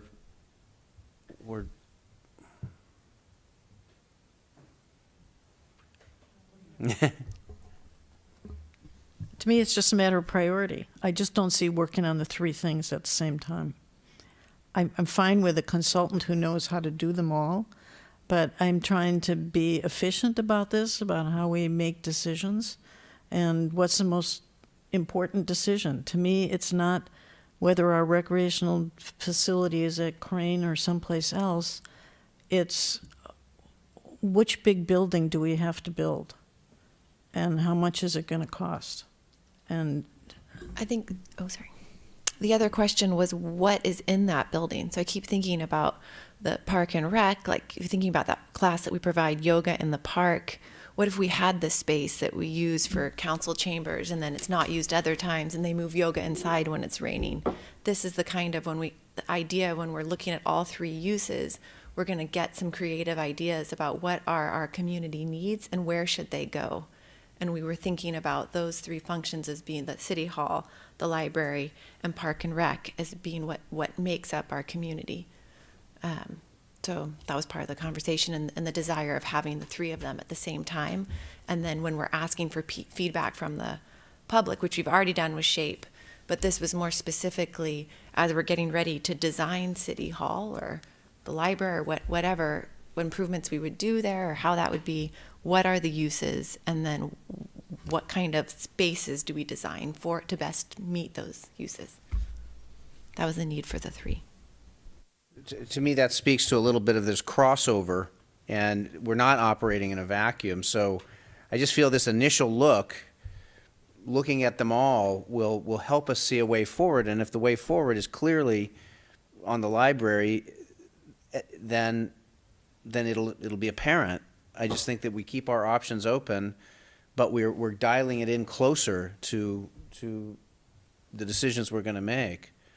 But we're more informed because we've thought about the different uses, about just the idea that, yeah, if you can use the council chambers for something else when they're not in use, what is it that they could be used for, and is there some crossover use? And so we're looking at things a little more holistically than separate space here, separate thing here. We're thinking, how does this work together? And if we don't look at it together in the beginning, we might miss something. So, and so I just think the consultants are going to be sharp enough that if we do, I think we could say we think the determination of what happens to the library is key. You know, that can be part of what we say, so that puts it in their mind to see if that's going to work. But I do think we've got to encompass the other uses. Sorry, just one other thought. And the other thing is that City Hall, no matter what, we know we need a new City Hall from SHAPE. That was clear to me. So we know we need that building. we could remodel another building. I, for one, am not willing to sit here now and say, we're going to build a brand new City Hall building no matter what we find out about the library. Because we may find that all of a sudden the cost of this is twice what anybody thought it was going to be in the first place. And it's much easier to create office space, in my view, even modern office space, than it is to create something that is more unique, like a library facility. So, until I know what the answer is on the library, I'm not on board with, yeah, let's get moving on designing a new city hall. I think what will be very valuable is when we go through the interview process and we have stakeholders and council representation in the room. I always like the idea of having a conversation with prospective consultants, and this is absolutely, this is why we're checking in and taking the time to do this right, because we want to make sure that we don't have to do this twice. We will have an opportunity in the interview process, I think, to really dive into some of the importance of prioritization of this, help them understand the sequencing of events. And I always like the idea of asking consultants, what's your thinking about the challenge in front of us?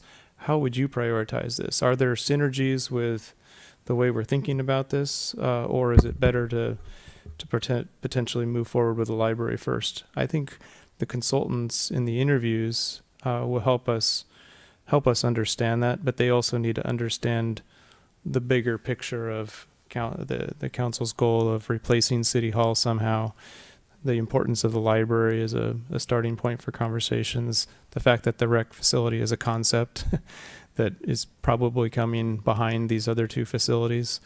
And I think that going through the process will be revealing, and with council assistance and with stakeholders involved, I think we're helping ourselves insulate that good thinking, and I'm hopeful that we'll find a firm that we'll all feel comfortable with moving forward, or multiple firms. And if it's multiple firms, then I think that will be very easy to prioritize moving forward to the library first, if that's the council's preference. I also think as the community, if we separate the library discussion without looking at what else we're doing, it may cause, friction in that the discussion is only about the library when we're really talking about something bigger. We know we need a new city hall, and I think that we can discuss the fact that maybe it is remodeling another building. I don't think that's out of the picture. But I do think that these things are connected. And so if we spend a little bit of time getting an overview, getting closer, I think the pathway will reveal itself. I really do, by having more information rather than less. That's sort of where I'm at. Oh, yes, I'm going to reopen the public comment very briefly here. I know, but I know. Do you want to send me an email with the comment? Can I just say 1 minute? But come to the microphone. I'll open the public comment for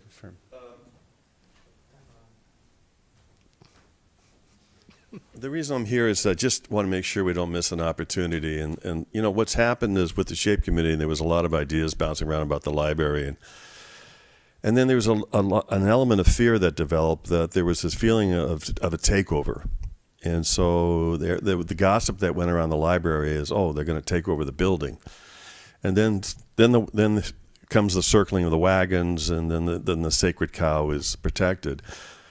And so it was really unfortunate, because I went to one of the board meetings of the library and I talked about the possibility of a whole new library, and one of the board members said, oh my God, that was never really considered. Really? We could get a whole new building? And I realized that that component was never really offered to all the people involved with the library, of the possibility of a whole new building, because what's happened with the library today is it's going through changes, and we live in a different world. Information is changing, our cultural habits are changing, the way we get information, the way we socialize. And so the library is kind of in the middle of all this. And so they realize that the library is really on the ropes, and the viability of the institution is really on the line. And so what they realize is we've got to morph and become more relevant to the community. And that means become more of a cultural center. That's why they're doing art programs and music programs. They're trying to expand to keep the library relevant, to keep the interest, and to serve the community better.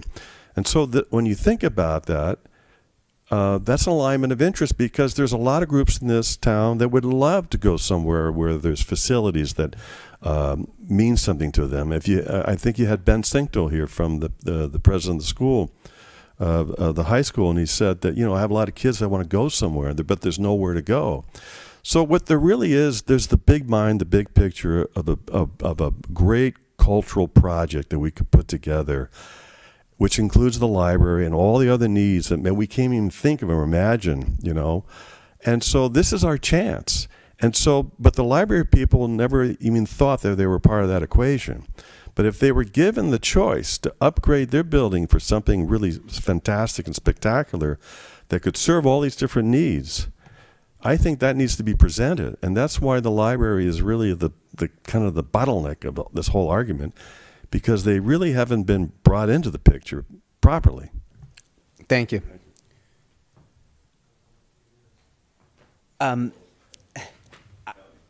I feel like this proposal encompasses these possibilities, and doesn't preclude anything. And that's why I like it. And I do think that when we talk about cultural center, cultural relevance, it's going to include City Hall. It's going to tie in, and I think Anna makes the point about rec ties into that too. So I don't think this slows us down. I honestly don't. I think we're moving on parallel tracks, and the way forward will reveal itself through the information we get. And I concur. I mean, I think that this is an opportunity for great things for St. Helena.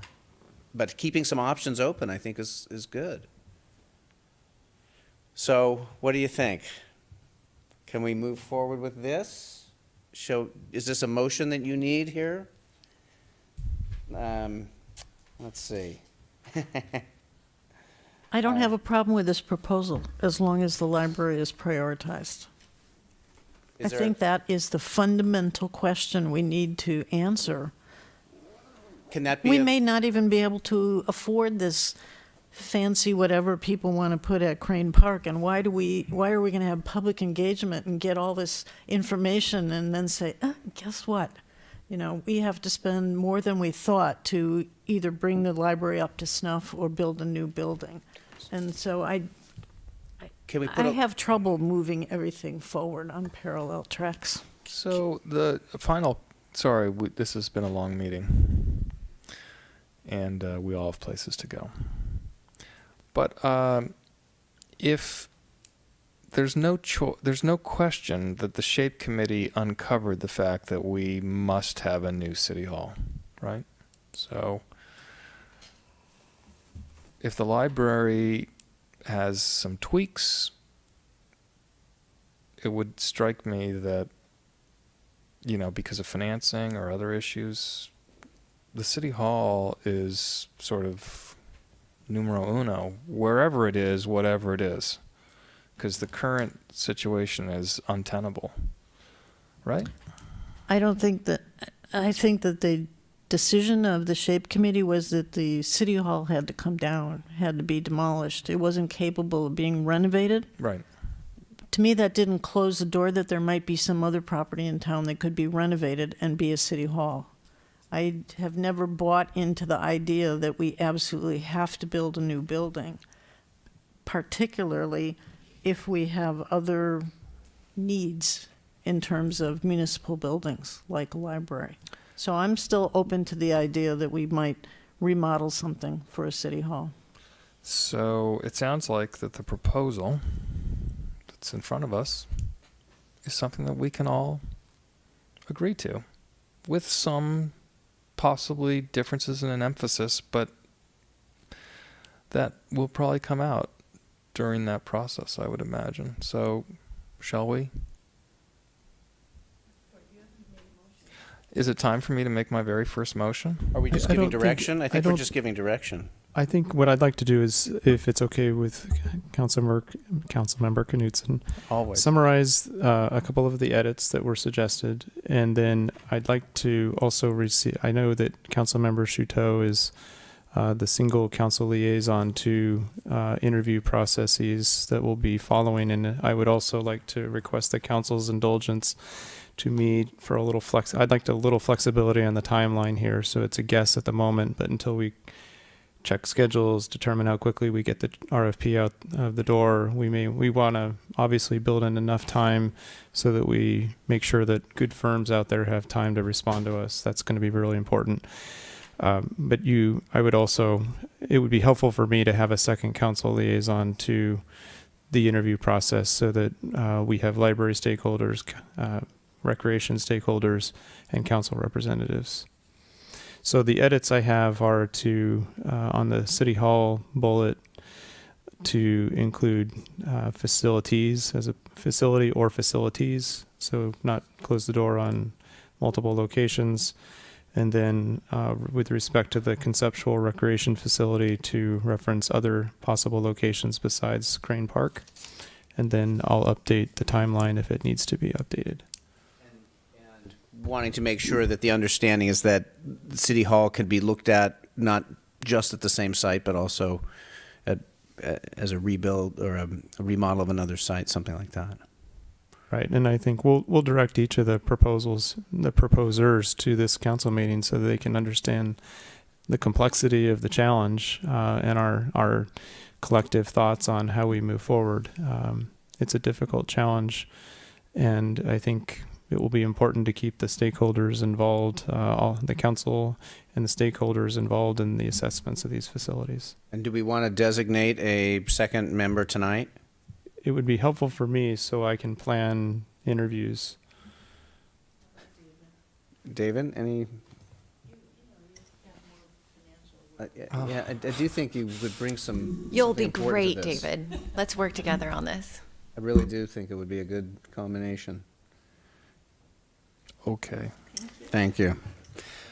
Okay, with that, I think we're done. Thank you. I'm going to adjourn the meeting. Thank you, everybody, for your concentration and patience. Thank you, David.